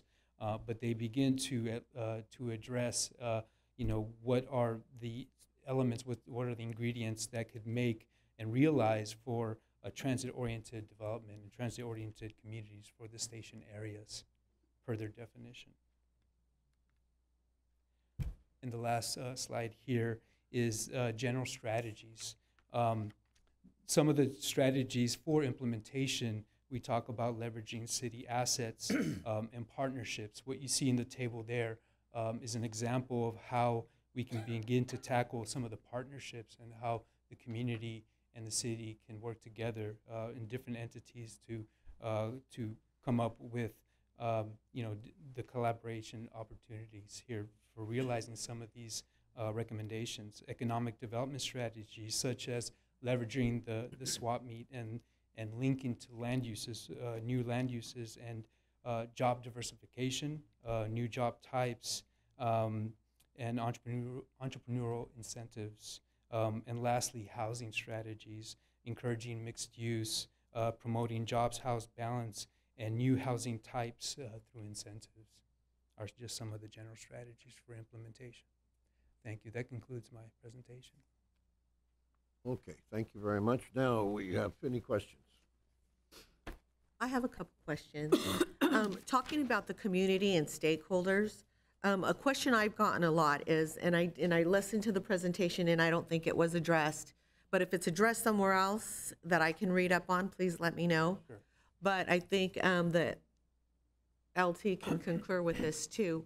With more housing, more businesses, more people, more roads, how is the need for more law enforcement to pay for more deputies to come into the city to manage more crime that will come into the city? And I just want to say that having, and I always say this, and I hate to keep saying it, but having a career in law enforcement, I would see that when there was a metro rail or there's a bus system, it brings a lot of people into your city. Sure. crimes can be committed. They can jump on a bus, they can jump on a metro line, and boom, they're gone. Who's handling that crime? I know if the crime happens on the metro, but long story short, has anything been addressed as far as how do we maintain or how do we get more deputies? Because we're going to have a severe need for that. Has there been any collaboration on that? Because that's one thing I don't ever see addressed. Yes, of course. We have not done a lot of collaboration with the local police department. That's not necessarily addressed in this vision. That would definitely need further coordination with the local departments. One thing that we can say for the plan is that inherent in these types of plans would be more eyes on the street, and you have more housing, more retail businesses, you create a much safer environment. But does that solve the problem? Absolutely not. Definitely. Yeah, there's usually a ratio that you use, like per capita, how many residents within a certain amount, an area, how many deputies are going to be responsible for, a certain population. This is going to increase the population, maybe not by residents right away, but by bringing people into the city. Sure. So I'm thinking that maybe you have collaborated. Yes.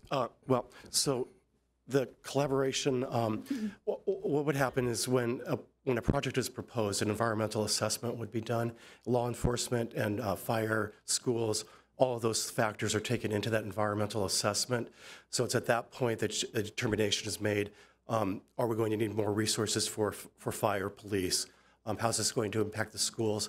And mitigation measures have to be put into the project before it gets approved. So it would go up kind of on a project-by-project basis within that plan area. So where are we now in that area? We don't have any proposals for any projects right now. So it would happen again when we get our first project. An environmental assessment would be done. Again, part of that assessment is a checklist that has, fire, house police affected. And then again, mitigation measures would be imposed on that project at that time. Okay, and funds to pay for it come from? That would be part of any mitigation that would be part of the project. So all that would be examined at that point. LT, do you have any concerns with any of this going on that we could start thinking about? Well, just some of the concerns would be I'd like to know some of the layouts of the land and what is going to be, what's projected. So we can, I think we should be consulted and just maybe have some input on what we would advise as far as, like, let's say, for example, on the platform, having a station up there where a deputy can be housed up there, can go up, sit and watch as they're doing things like that, where I think that we should be consulted with. Mr. Mayor, may I? What was the city that we did the metro tour of? Was it Culver City or Carver? Culver City and West Los Angeles, yeah, both stations. Because I remember that came up when we were discussing. Cameras. Who was it? Their public works director and their mayor? It was somebody from community development planning. Yeah, yes, planning manager. Yes, that did come up. Because they had all that development going on around there, remember? Correct. And that was one of the questions that we asked them is, what about crime and what's happened here? And I hope we're as lucky, because they said that they had, made plans for like transit police or more police enforcement, but they found that they didn't need it. Nothing had happened. So I don't know what that has to do with, and I hope that we're as fortunate. Are you familiar with those stations, and is there anything specific there that you think allowed them not to be affected by increased crime? Well, from my experience with stations, what's really important, as I've understood it, is a lot of transparency in terms of materiality and whatnot. That Yeah, theirs was very visible and open. Right. Yeah. Exactly. Yeah, and I was told that's just what ours is going to look like. We were told that that's very similar. Right. Yeah. Okay. Yeah, the diversity of Culver City and the demographics of Culver City and the neighboring cities of Culver City are quite different than ours. So something to consider. Thank you. Further questions? Thank you. Motion we receive and file this report. Second. Been moved and seconded that we receive and file this report. We have a roll call, please. Councilmember Guillen? Yes. Councilmember Lemons? Yes. Councilmember Martinez? Yes.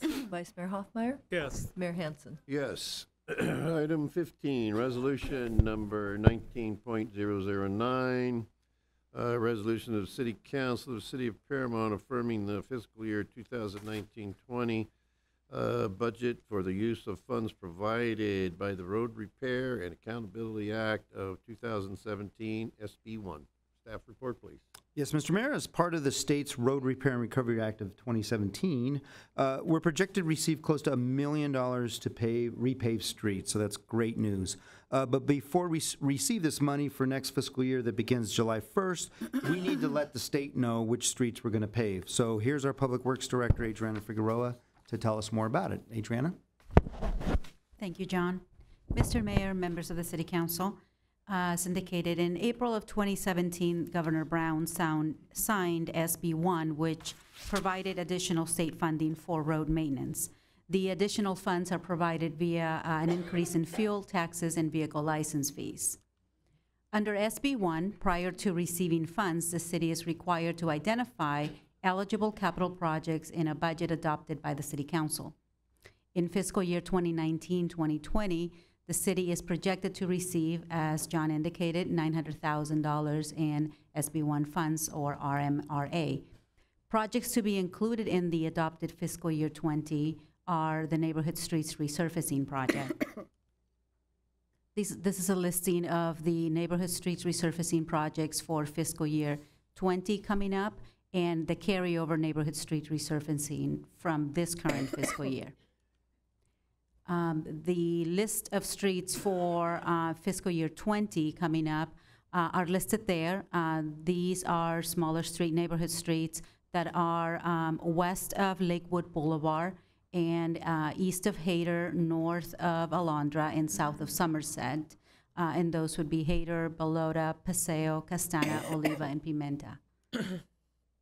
Additionally, we have other streets that had not been resurfaced before, and those are listed there, and they are east of Downey Avenue and north of Alondra. The ones that are listed are Naranja, Perilla, and Passage. And we have a couple of other streets on the west side of town, west of Orange Avenue. The carryover Neighborhood Streets Resurfacing from this current fiscal year are listed there. And these are east of Orange Avenue and south of Alondra, north of Jackson.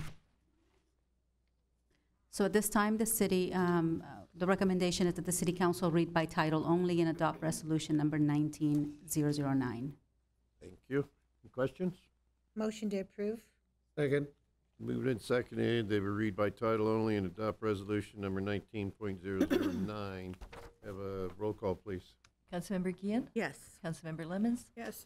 Councilmember Martinez? Yes. Vice Mayor Hoffmeyer? Yes. Mayor Hansen? Yes. Item 16, neighborhood parking permit distribution guidelines. Staff report, please. Yes, sir. As you know, we now have established criteria for whenever we receive a request for neighborhood permit parking. There's now a system in place to make sure that the neighborhood, including the property owners, actually want the parking restriction. And thanks to the City Council, that was approved a few months ago. When we brought that item to y'all, you directed us to go back and take a look at how we distribute the individual permits. The concern expressed by the council was for the unlimited distribution of parking permits for the neighborhood. That is, if you have 10 cars that are registered to one home, you can get 10 permits. So that's what was the concern, because the feeling was that it was just exacerbating the parking issue. So to address this concern expressed by the council, we did some research and work with the Public Safety Commission. So here's Adriana Lopez, our Public Safety Director, to go over the item. Adriana? Thank you, John. And good evening, Mayor and council members. As John mentioned, today I will be going over the proposed guidelines for neighborhood parking permit distribution. On December 11, 2018, the City Council adopted Resolution 18035, which established the eligibility process for neighborhood permit parking. And during the November 6, 2018 City Council meeting, Council did express concerns with the current distribution process, especially with the unlimited amount of parking permits that a resident can be issued. I believe that the guidelines that we'll be going over today will address your concerns. Let's start by reviewing the current distribution process. A resident who lives in an area where permit parking is required can obtain a parking permit for each of the vehicles that they have registered to that address. In addition, they can receive 3 guest parking permits and an unlimited amount of one-day parking permits. All permits are free or at no cost, with the exception of a $10 replacement cost for lost permits. This current distribution process has been in effect since 1983. Public Safety conducted a survey of distribution rules of parking permit programs from 23 municipalities in California. The cities that were surveyed included 15 cities in LA County, 6 cities in Orange County, 1 in Riverside, and 1 in Sacramento County. Each of the cities that were included in the survey did have an established distribution process. This is what we found. The distribution survey indicated that some cities had a permit parking minimum distribution of 1, some of them a maximum of 7, so the average was about 4 permits. When we go down to the category of guest parking permits, the minimum was 1, the maximum was 3, and the average was 1. In regards to a one-day parking permit, the minimum was 2, and the maximum was 100. But the maximum 100, some of the cities were throughout the year. So the average was about 38 one-day permits. Continuing with the results of the survey, 70% of the cities placed an annual expiration date on their parking permits, and 30 of them did not place any expiration date on their parking permits. So these are the proposed changes that we'll be presenting to you today. What we're proposing is to cap the neighborhood parking permits per household at 4, an additional 2 guest parking permits per household, and an unlimited amount of one-day special event parking permits. We are also proposing a 2-year expiration date for permanent permits as well as guest parking permits. And each neighborhood parking permit and guest permit will have the same expiration date regardless of when the permit is issued. We believe that this would clear up any confusion as when to the expiration date would be. So these are the proposed changes. The changes that we brought before you have been heard by the Public Safety Commission at the January 23rd and February 26th meetings. During those meetings, the staff did propose a $5 fee for permits. The Public Safety Commission recommended the proposed structure guidelines, but without any permit fees. What we found during our survey is that the majority of the cities did have some type of fee attached to that. So the minimum cost was $5. And then we had some cities with the maximum cost of almost $70. The average cost was slightly under $27, and that would be for a permanent permit. Guest parking was at a minimum cost of $5, and some cities did cost or were charging $33. So the average cost would be about $18.51. The one-day permits, we have a minimum cost of $1 and a maximum cost of $2. What I've done here is I'm comparing the current process with the proposed process.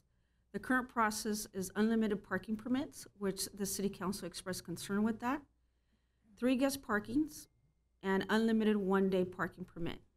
Once again, this is at no cost to the residents with the exception of the $10 replacement cost. The proposed process would be 4 permanent neighborhood parking permits, 2 guest parking permits, unlimited one-day parking permits, and we would like direction from the council on the cost. Some of our future efforts include that the staff will be looking at reviewing the existing neighborhoods with permit parking. Again, we would like the input of the council, and depending on what the direction of the council is, public safety staff will come back with existing or present proposals at a later date. The criteria that we're presenting before you, we feel is aligned with the parking needs of the community. And it would also prevent some of the, or it would also yield some potential benefits. One would be to mitigate the steady increase in residential parking congestion, which is a big concern, and also to regulate parking permits distribution to prevent an overflow of parking permits, which again, I think that was one of the concerns that the council had. So it is recommended that the City Council adopt the proposed formal guidelines to distribute neighborhood parking permits in the approved neighborhood parking areas in the City of Paramount. And then also if you could provide input in regards to the cost, as well as any future guidelines that you would like me to bring back.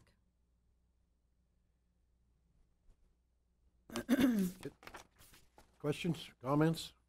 I have a couple of questions, Mr. Mayor. That's okay. In reading through this and looking at the, was 4 permits recommendation for household, but that also included anybody who parked in a garage or a driveway? No, the parking permits would be for the cars that you anticipate parking out in the street. If you have your car in the driveway, then you wouldn't need a permit at all. Okay, now I must have misread that, because that's what I thought it said. So it doesn't. If it's not, I'm okay with that. So if it's in the driveway, or if in, so it's not 4 permits per household then, it's 4 permits if you're gonna park it on the street. But if you're gonna park your car in the driveway or in the garage, then you Don't can need go a past permit. your four-person limit. No, it would be a 4 permit cap, and hopefully the permits that you're getting for that vehicle would be the cars that you're anticipating parking in the street. That's what I'm asking. So it's a 4 permit cap per household. Correct. So that would include if they're going to park on the, because you never know where you're going to park. If you're going to park on the street or in the driveway. So if they're going to park on the street or the driveway, you're only going to get 4 per household. Correct. Right? Okay, so that's what I had a problem with, was one of the things, because I think it should be, if we're going to go with 4, it should be for 4 vehicles that are going to be parked on the street. And if they have 2 additional vehicles that they're going to park in the driveway or the garage, that not count towards their personal. If they're going to issue it, like if you do 6, you can have 4 on the street at any one time, but you can't go past that. Do you know what I'm saying? If you limit it and they have more than 4 cars and they're going to put 2 of them there, then you're limiting what's on the street. Can't you cap it at 4 on the street? Would that create big problems for you? I'm sorry, Councilmember Lemons. I'm a little confused because you really wouldn't need a permit if you're going to park your car in a private property. Well, and when I go ahead, finish first. Okay. So if you get 4 permits, it would be under the assumption that those cars are going to be parked out in the street. If you don't get a permit for a car, then that's probably the car that you want to park in the garage or in the driveway. And most people that we've been speaking to, let's say, for example, if it's a household of 4 cars, they automatically, and I'm just going to generalize what I've heard, is that mom and dad get the driveway and the kids park outside.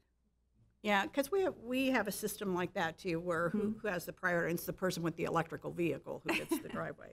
But okay, then I would not be in favor of the 4-person cap, because I think that's too limited. If you could do it for 4 that would be on the street, but they could have 6 cars registered and it didn't matter what they did. Because just personally in my neighborhood, I know of at least 3 households within a 1-block area, so that's pretty small, that they have 6 cars.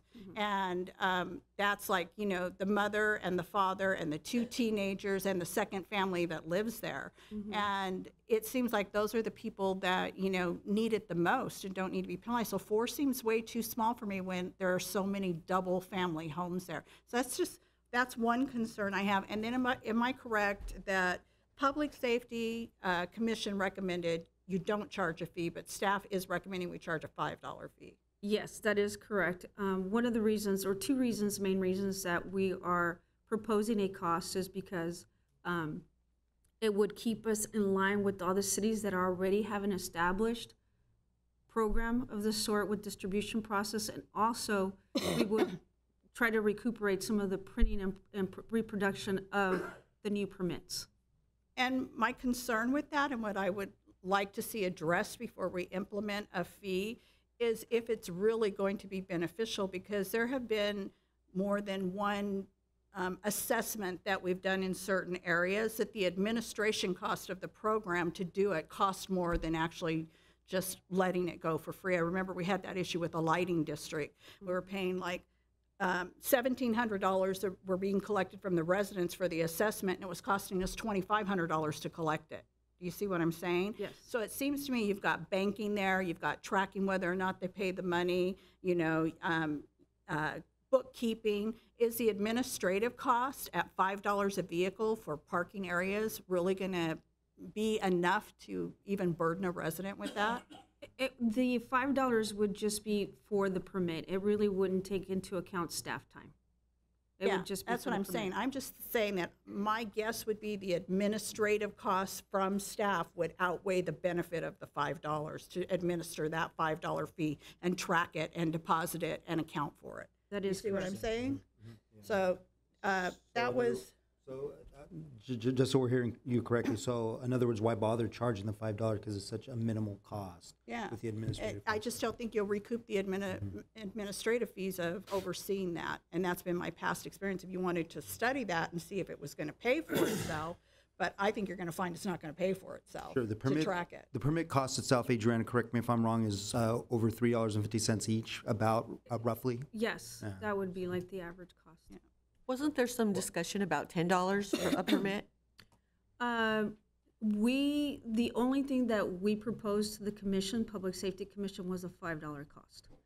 I think what Councilman, correct me if I'm wrong, Councilman, I think what she was referring to was the replacement cost. Yes, we The do. $10 that we charge if you lose your permit, then you can come in and get a new one, but there's a $10 charge. No, actually, I thought Public Safety Commission had recommended $10 at one point. I don't remember that. No, Curious. I only proposed the $5. Mr. Mayor, Yes. if I may, I just had one more question I wanted to ask. Could you explain the voting process to me? It talks about the whole process, and it says there'll be a voting process about whether or not to go with the permits? In this slide, there is no voting process. I think. So it was an option? Okay, so in regards to the city council voting on something? No, I took it that it was the residents in what I was reading, but I was confused by it, where it said that then, you know, when you go through the phases and then it goes to a vote. Oh, And yes. it's like, Yes, so that wouldn't necessarily be under the distribution process, which we're discussing today. It would be under the eligibility process. So the eligibility process has 5 different phases, and one of the phases is that the property owners have to vote if they want a resident permit so parking. that's what I'm talking about. How do they go about voting? We are actually in the process of doing that for our one application that's pending right now. What we did is we mailed out all the letters to the property owners in that area. And then we gave them a certain deadline where they can return those votes or the survey. Oh, okay, and that's, yeah, I didn't see the process explained there, so I was like, how are you gonna tally these votes and collect them? No, So- we did it, and that was part of the eligibility process. So Okay. once they become eligible to enter into that phase, Okay, then we took all the work, the staff. got it. Adriana? Thank you. Go ahead. Further questions? What are the parking passes gonna look like? Because somebody mentioned to me that in their neighborhood, they were like scanning and reprinting and how are you gonna determine that that's not occurring? We are looking to renew the permits. Right now, what we do is we have a hanging one from the mirror. So what we're looking to propose is the one that you get more like a parking permit from a college campus that you put on your windshield. And those will be able to, currently they have numbers, so we're gonna do that. But we're also gonna look at technology where you can kind of scan to make sure if that permit matches the Right. license plate of the car that was issued that permit. Okay. I don't know if the technology's out there, but we are gonna look into it. I think it's out there. I think that's a great idea. Further questions? I have one. Yes. The 2 guest parking permits, what is the length of time for those? Is that 1 day versus the unlimited 1-day parking? Okay, so what we're proposing is that the 2 guest parking permits, they also have an expiration date like the temporary ones, or the permanent ones, I'm sorry. The 1 day is just. Just 1 day? yeah, what people have to do is they have to go down to the station, get their permits, and we put a date on it, and it's only good for that day. Okay. So the guest parking would be similar to the regular ones in essence. Correct, and the difference is that this one it doesn't necessarily have to match a certain license plate because that is your guest, so you don't know the license plate of your guest. Okay. You know that there's some cities that you can do it on the internet for your one-day passes and overnight, and you go to a kiosk, or you could just print it out like a concert ticket. You put in the information, it gives you a number, and it prints it out. Oh, I would love to be able to do that. Because to have to go for a one-day visitor into the station to do that, it just seems like you could just do that over on a link. Yeah, and right now with John, his direction is that we're still doing hard copy, but we're transitioning into everything electronically. So we're keeping the options available for both. Also, I don't think I have a problem with, if somebody loses it, that we have a $10 fee No. to replace it either. Personally, myself, I don't know what the general consensus is Yeah, here. replacement fee, I wouldn't, but the Replacement one. initial fee, I would. Yeah. Yeah. Yeah, so may I agree The with, guests are just going to take off with their parking permit. Yeah. Mr. Mayor, if I can ask one more question, I forgot I jotted it down here, because the issue with register, because it says you have to show your driver's license and you have to show that you're a resident of that household, and the car has to be registered to that household. And I know one of the issues that we've had is people who buy and sell cars. Are those typically registered to that household when they do that? Is that how they got away with that? That's a very interesting question, because most of the time with those, they don't register to that house, so they shouldn't have a permit. Sometimes they get away with using the guest permit, and that's where we have to come in and report those people to the DMV investigator, because you're only allowed to have a certain amount of cars under your name in one given year. So that's how they'll look it up. And then how do you address the issue of a household that has, let's say, a one-car driveway, which is, again, prevalent in my neighborhood? There's just one-car driveways, and somebody has 6 drivers, and you're going to allow 4 permits. What do you tell that person who lives there and who's registered there, go park in another neighborhood? A lot of the times what they can do is, in certain cities, and this is what we saw across the board, it's like they cap it, and then you have to be creative, and some people will go park other places. Carpool. Yeah. I mean, it's a harsh reality. I mean, what we saw with some of the surveys is that some cities, when you don't have a resident permit parking, not only do they give you a parking citation, but they tow your vehicle. And I totally agree with you, and we know that we're at a place where we have to deal with this. It's just that we went from unlimited to 4. And to me, that's a really big difference. I don't know what the average was before that. That didn't get presented to us. That might have helped make that decision better. But it just seems from unlimited to 4 when like I said, I know many households that are going to be affected right off the bat. It's too limiting to me. and you stated, Adriana, that you looked at other cities as well, and there's about, it's 23 cities we looked at. 23 cities and 4 permits per household. That was about the average, yes. As high as 7, was it? As high as 7. As high as 7, High as as low 7. as... Well, I think I think we can go with the 4, and this is not That's set in stone, and we could always change it, maybe do a 6-month You can trial test basis. it, yeah.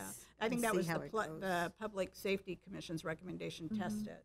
Yeah. And this would be for future areas that get approved for parking permit, Yeah. not retroactively. Right. And then Unless you want us If to you come have back 4 with that. people parking a car in front of their own house that have a permit to register 4 cars, to park it on the garage, on the street, your street is going to be so full that it's going to be unbelievable. Well, there's more than that now. Mine's That's the way it unbelievable. is. I can't even park in my That's why But I neighborhood. mean, that's, Mine's- That's why it's there's a still going to problem. be, some streets in Paramount, there's no places to park. Yeah. Correct. Drive My down Georgia neighborhood. sometime or something like that, and there's no parking spots There's in there at all. lots and lots of areas in the city that are What like we're that. hoping too is that people will get rid of the cars that they don't use Yeah. and create parking Well, for it's the cars that they definitely an use. incentive. Mm-hmm. Yeah. Inoperable ones, yeah. Hey, Mr. Mayor, if I may Yes. interject too, and hats off to once again the council for approving the rules, because we're hoping that future you know, neighborhoods, we scrutinize them a little bit closer. Is there, if you recall, some of the criteria we're going to look at, is there available parking on the driveway? Is there available parking on the garage? So there's a lot of evaluation that we're going to be able to do before we get to this point. Yeah. So, you know, so that's also good too. One of the things that Adriana mentioned that we'd like your feedback on is for those neighborhoods that already have permit parking, do you want us to look at applying this to them? It's kind of a retroactive, or grandfather them in and don't touch them, or come back with research that shows what's the average that we have that issued permits in certain areas of town. We can do that. I but would we like to know who's direction. going to be affected. How many neighborhoods? Yeah, how many neighborhoods are going to be Probably 20. Is there close to It's 20 plus. 20 plus Yeah. neighborhoods in town that already have existing since 1983 that have had it? So. What about a moratorium on it? Like, you know, so that they can have time to change over. Like you say, you know, send them a letter, because we know who they are. They're registered with their permits, and say, you know, you want to notify you that in 3 years, 2 years, whatever it might be. Phasing them out? That, yeah, that you're going to be switching over to the new thing. Because the only thing I see is confusion about having two different systems is going to create some problems. But they should probably have some time to come over to that system, being as they already have permits. That's a great idea. We could look at different options. I know that we did that for RV and commercial Yeah, parking, exactly. where We we gave phased them it like in. a year or We 18 did. months or something. Yeah. That way they have time to figure it out. And if they didn't meet with the RV and commercial parking, if they didn't meet the deadline, then they could apply for an extension, and they would be kind of reminded that the deadline's coming up. Adriana, with the neighborhoods that are already existing with permit parking, few people are concerned because they live next to apartment buildings, and it's the apartment buildings parking issue that has caused them to have, you know, that they were proactive years back in getting the parking permits. So how do you address apartments that are nearby that if they don't have, if the parking permits or the parking situation, if they're not grandfathered in, that it's not going to create that problem all over again? Just to phase them out completely, it's going to create a bigger problem because there's a couple that usually comes, and that's what they've been very concerned about, is the fact that they already have like a permit parking situation, and they feel that if this new proposal goes into effect, it's really going to affect them when they have apartments nearby, like the next street over. Well, under the new guidelines, apartment dwellers will not get a permit. So that's already addressed in terms of future situations like that. In terms of current situations, the only thing that I can think of is, the only neighborhood that I can think of off the top of my head is 1st, 2nd, and 3rd Street. And in that area, we have a lot of people that come and go. It's a very fluid neighborhood. So I think if we phase it in, and as people come in, we let them know what the guidelines are, I don't really think we're going to have an issue in that area. Around Walmart, that comes to mind. That's what Those the are concerns. single-family homes, and the 2 apartment complex, the 8700 and 8710 Rosecrans, they don't get permits. The neighborhoods don't get permits? The apartment dwellers do not get permits. The homeowners, yes. Okay, so that won't change for them? Not unless I get direction. Otherwise, no. Any further questions? Motion to approve. Second. Okay, motion to approve with no cost, and then, I'm sorry. Yeah. I'm in favor of having staff do a study regarding the $5 fee if it's going to cost more. To administer the to program. administer the cost of the $5. And then, so I'll table it to next council meeting. Okay. But otherwise, all the others, I motion to approve. and at that point, would you also like a study to do the phase-in for the existing? Yes. Okay, so we'll also look at those numbers and bring them back at the exact same time, so you have more information, make a decision on how you want to handle the existing. Perfect, okay. Thank you. Okay, so it's been moved and seconded, I believe? Yes. Okay, I don't know if I can repeat all of that. Okay, but- 1 second. What about, this was open to public hearing at the public safety for people to express their concerns? Yes, our agenda was posted. It wasn't really a public hearing because they didn't adopt anything. It was just a recommendation for the council. Okay. So if we come back with the resolution, then it has to be, and correct me if I'm wrong, John, ordinance, right? We have to do a public hearing? Yes. Yeah, I'd like it to, at some point, be a public hearing. Okay. So I'm cool with that. Okay. Been moved and seconded that the parking permits with the added research and conditions be approved. We have roll call, please. Councilmember Gian? Yes. Councilmember Lemons? Yes. Councilmember Martinez? Yes. Vice Mayor Hoffmeyer? Yes. Mayor Hansen? Yes. Item 17, resolution number 19.008. Resolution authorizing the adoption of the emergency option or operations plan, EOP. Staff report.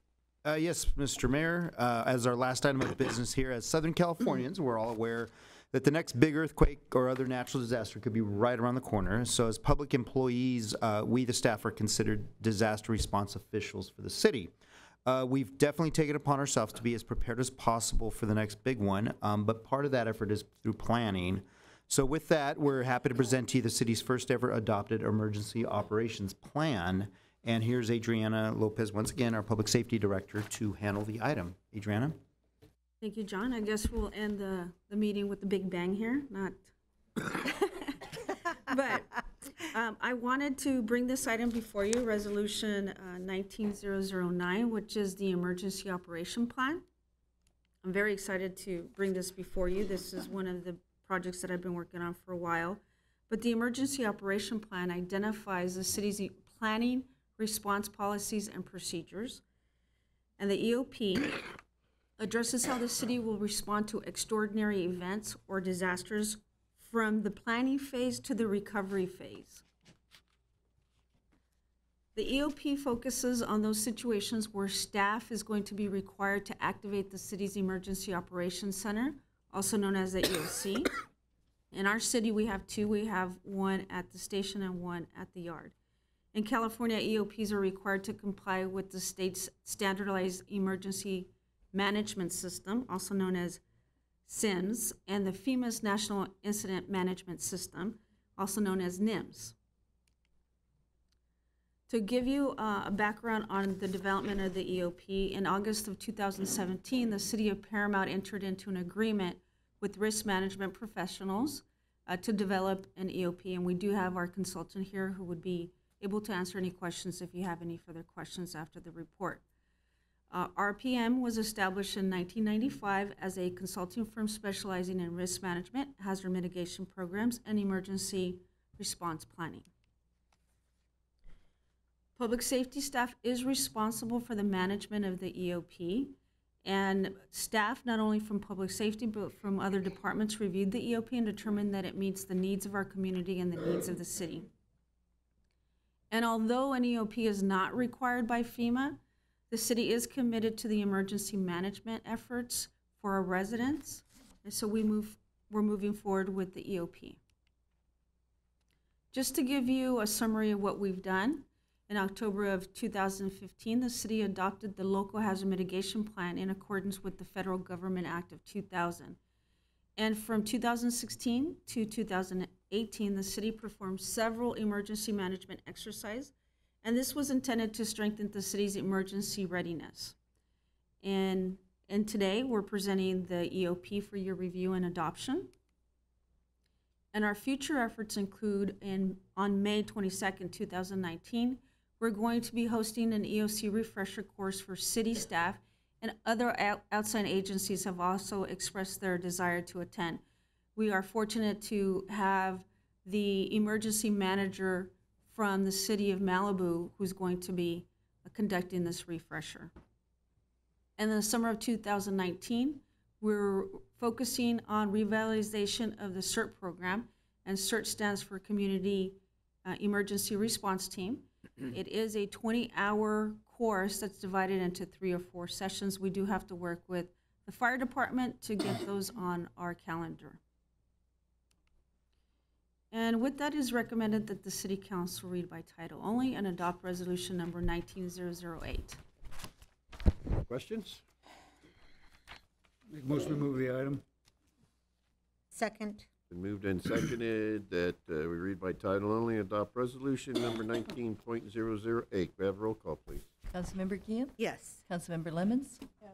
Councilmember Martinez? Yes. Vice Mayor Hoffmeyer? Yes. Mayor Hansen? Yes. Any comments or committee reports from council members? Mr. Mayor, I have a comment. Yes. I'd actually like to address the comments made by Councilmember Guin following the reorganization. I chose to hold my comments until now out of respect for the award presentations, but I just have to state for my part, because I have been asked regarding my vote, that the reason for my vote is I feel that the person who represents us and the council and the city needs to respect both our city staff and their fellow colleagues, and that has not been my experience to date with Councilmember Gillen. Excuse me. It's my sincere hope that this can change in the future and relationships could be built, but I felt it was important to state that it had nothing to do with a cliquishness. I'm sure that everybody had their own personal reasons for what they did, but I wanted to put on the record what mine were. Thank you. Thank you for not biting your tongue as you spoke, because coming from the woman who cuts me off, rolls her eyes, and has been the most rude to me throughout my last 2 years. And then if we want to talk about, I can only do what I can do, and I can only be so professional. You haven't been recognized by the mayor, and it's not your public comment time, and I don't choose to argue with you, Councilmember Gillen. Guess what? I'm not going to back down. I'm going to hold my ground because I'm tougher than that. And if you think you're going to shove me in a room and have some attorney tell me about a next campaign, about a smear campaign and a hit piece, if I don't do certain things, sorry, not going to happen. Not on my watch. I don't care. Didn't happen. That's the problem. It didn't happen. It didn't happen. Any further committee reports? No committee reports at this time. In here. I have 2 things I'd like to say.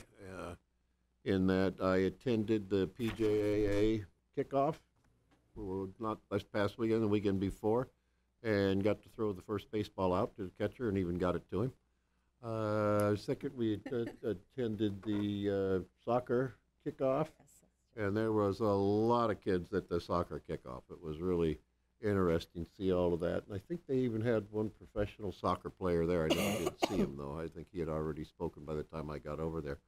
And I don't have anything on mosquitoes at this point. So except it's going to get nasty, I'm afraid, this year. Already is. They're already out. It already is. I've gotten a few. Any from staff? No, sir. Nothing? Then what I would like to do is adjourn this meeting in the memory of Mrs. Chizochi, who passed away a little bit ago.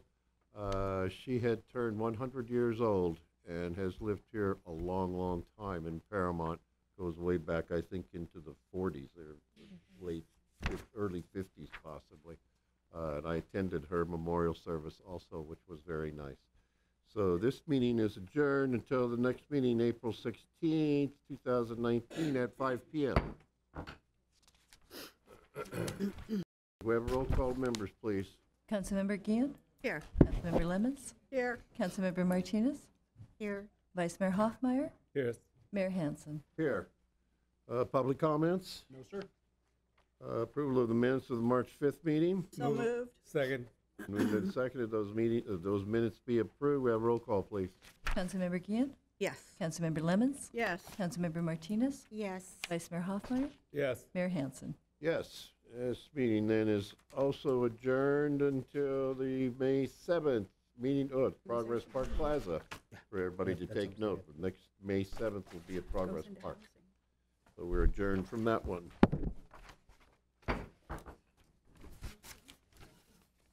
I'm done. It's up to Darryl. Okay, Daryl.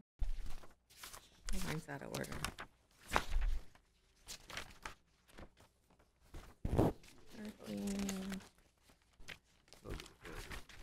I call the regular meeting of the City Council, the Housing Authority to order.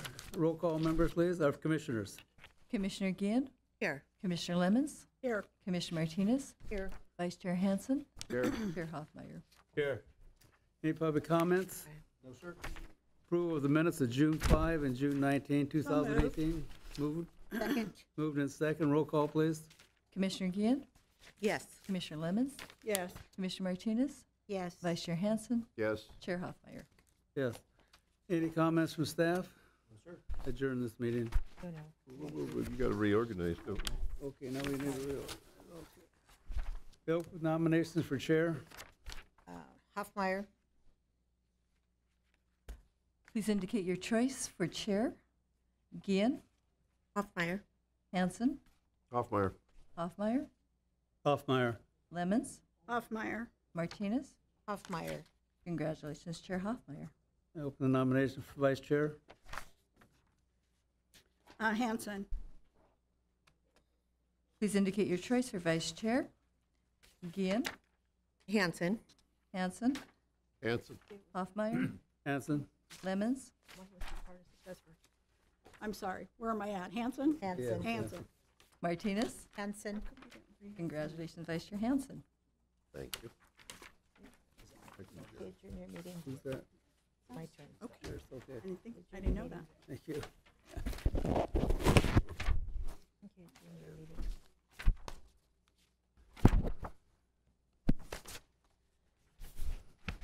There, I'll just go right here. Oh, we need to adjourn, yes. Yeah. Oh, should I adjourn this meeting then? Okay. Okay, the Paramount Industrial Development Authority is now in session. May I have roll call of directors, please? Director Gian, Here. Director Hoffmeyer, Here. Director Lemons, Here. Vice Chair Hansen, Here. Chair Martinez. Here.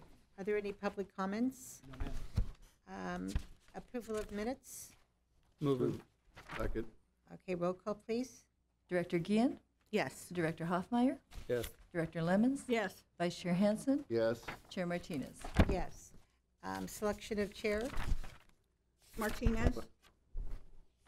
Roll call, please. Please indicate your choice for Chair.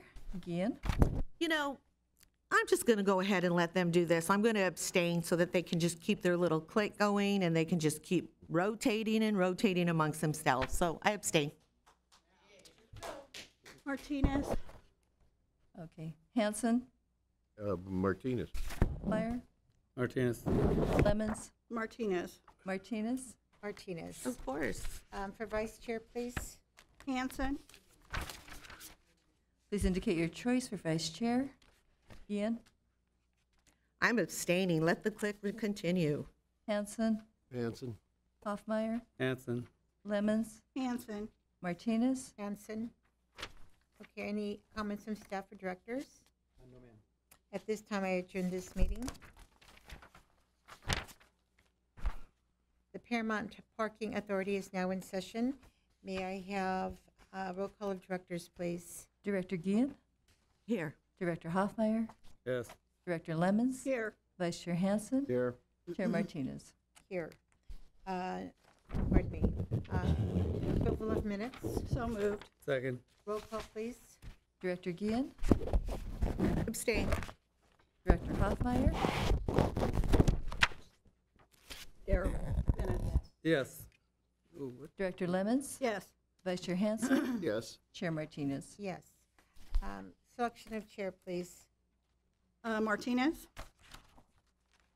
Roll Please call, indicate your please. choice for Chair. Gian, Abstain. Hansen, Martinez. Hoffmeyer, Martinez.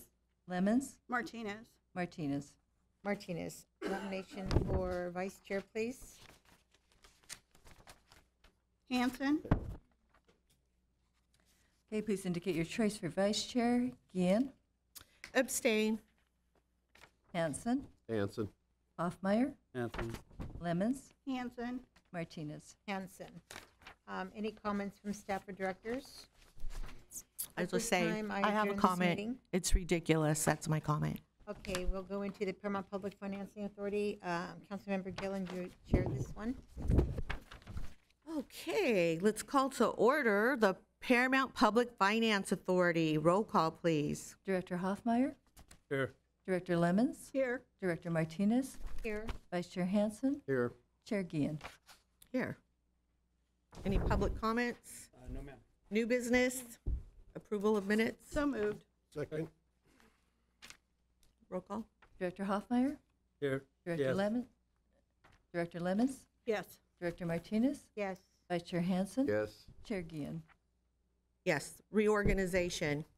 Any nominations? Lori Gillen Sec- for chair. Nominations are closed. Please indicate your choice for Chair. Guillen, Abstain. Hansen, Gillen. Hoffmeyer, Gillen. Lemons, Ian? Martinez. Gillen. Okay, any staff comments? And nomination for vice chair. Oh, nominations for vice chair. Let me see. Who do you think, guys? Who do you think that should be? Who? Hansen. Let's see, who's been picked the least tonight? Well, let's see. Let's go with Lemons. That's fine. That's fine. Please indicate your choice for Vice Chair. Guillen, Lemons. Hansen, Lemons. Hoffmeyer, Lemons. Lemons, Hanson. Martinez. Lemons. And any staff or director comments? Okay, well, I'll just say, I chair this committee. It's never met. I have no job, and I don't make money going to the meetings like the other commissions do. So thank you very much. Point proved. Meeting adjourned. Meeting adjourned.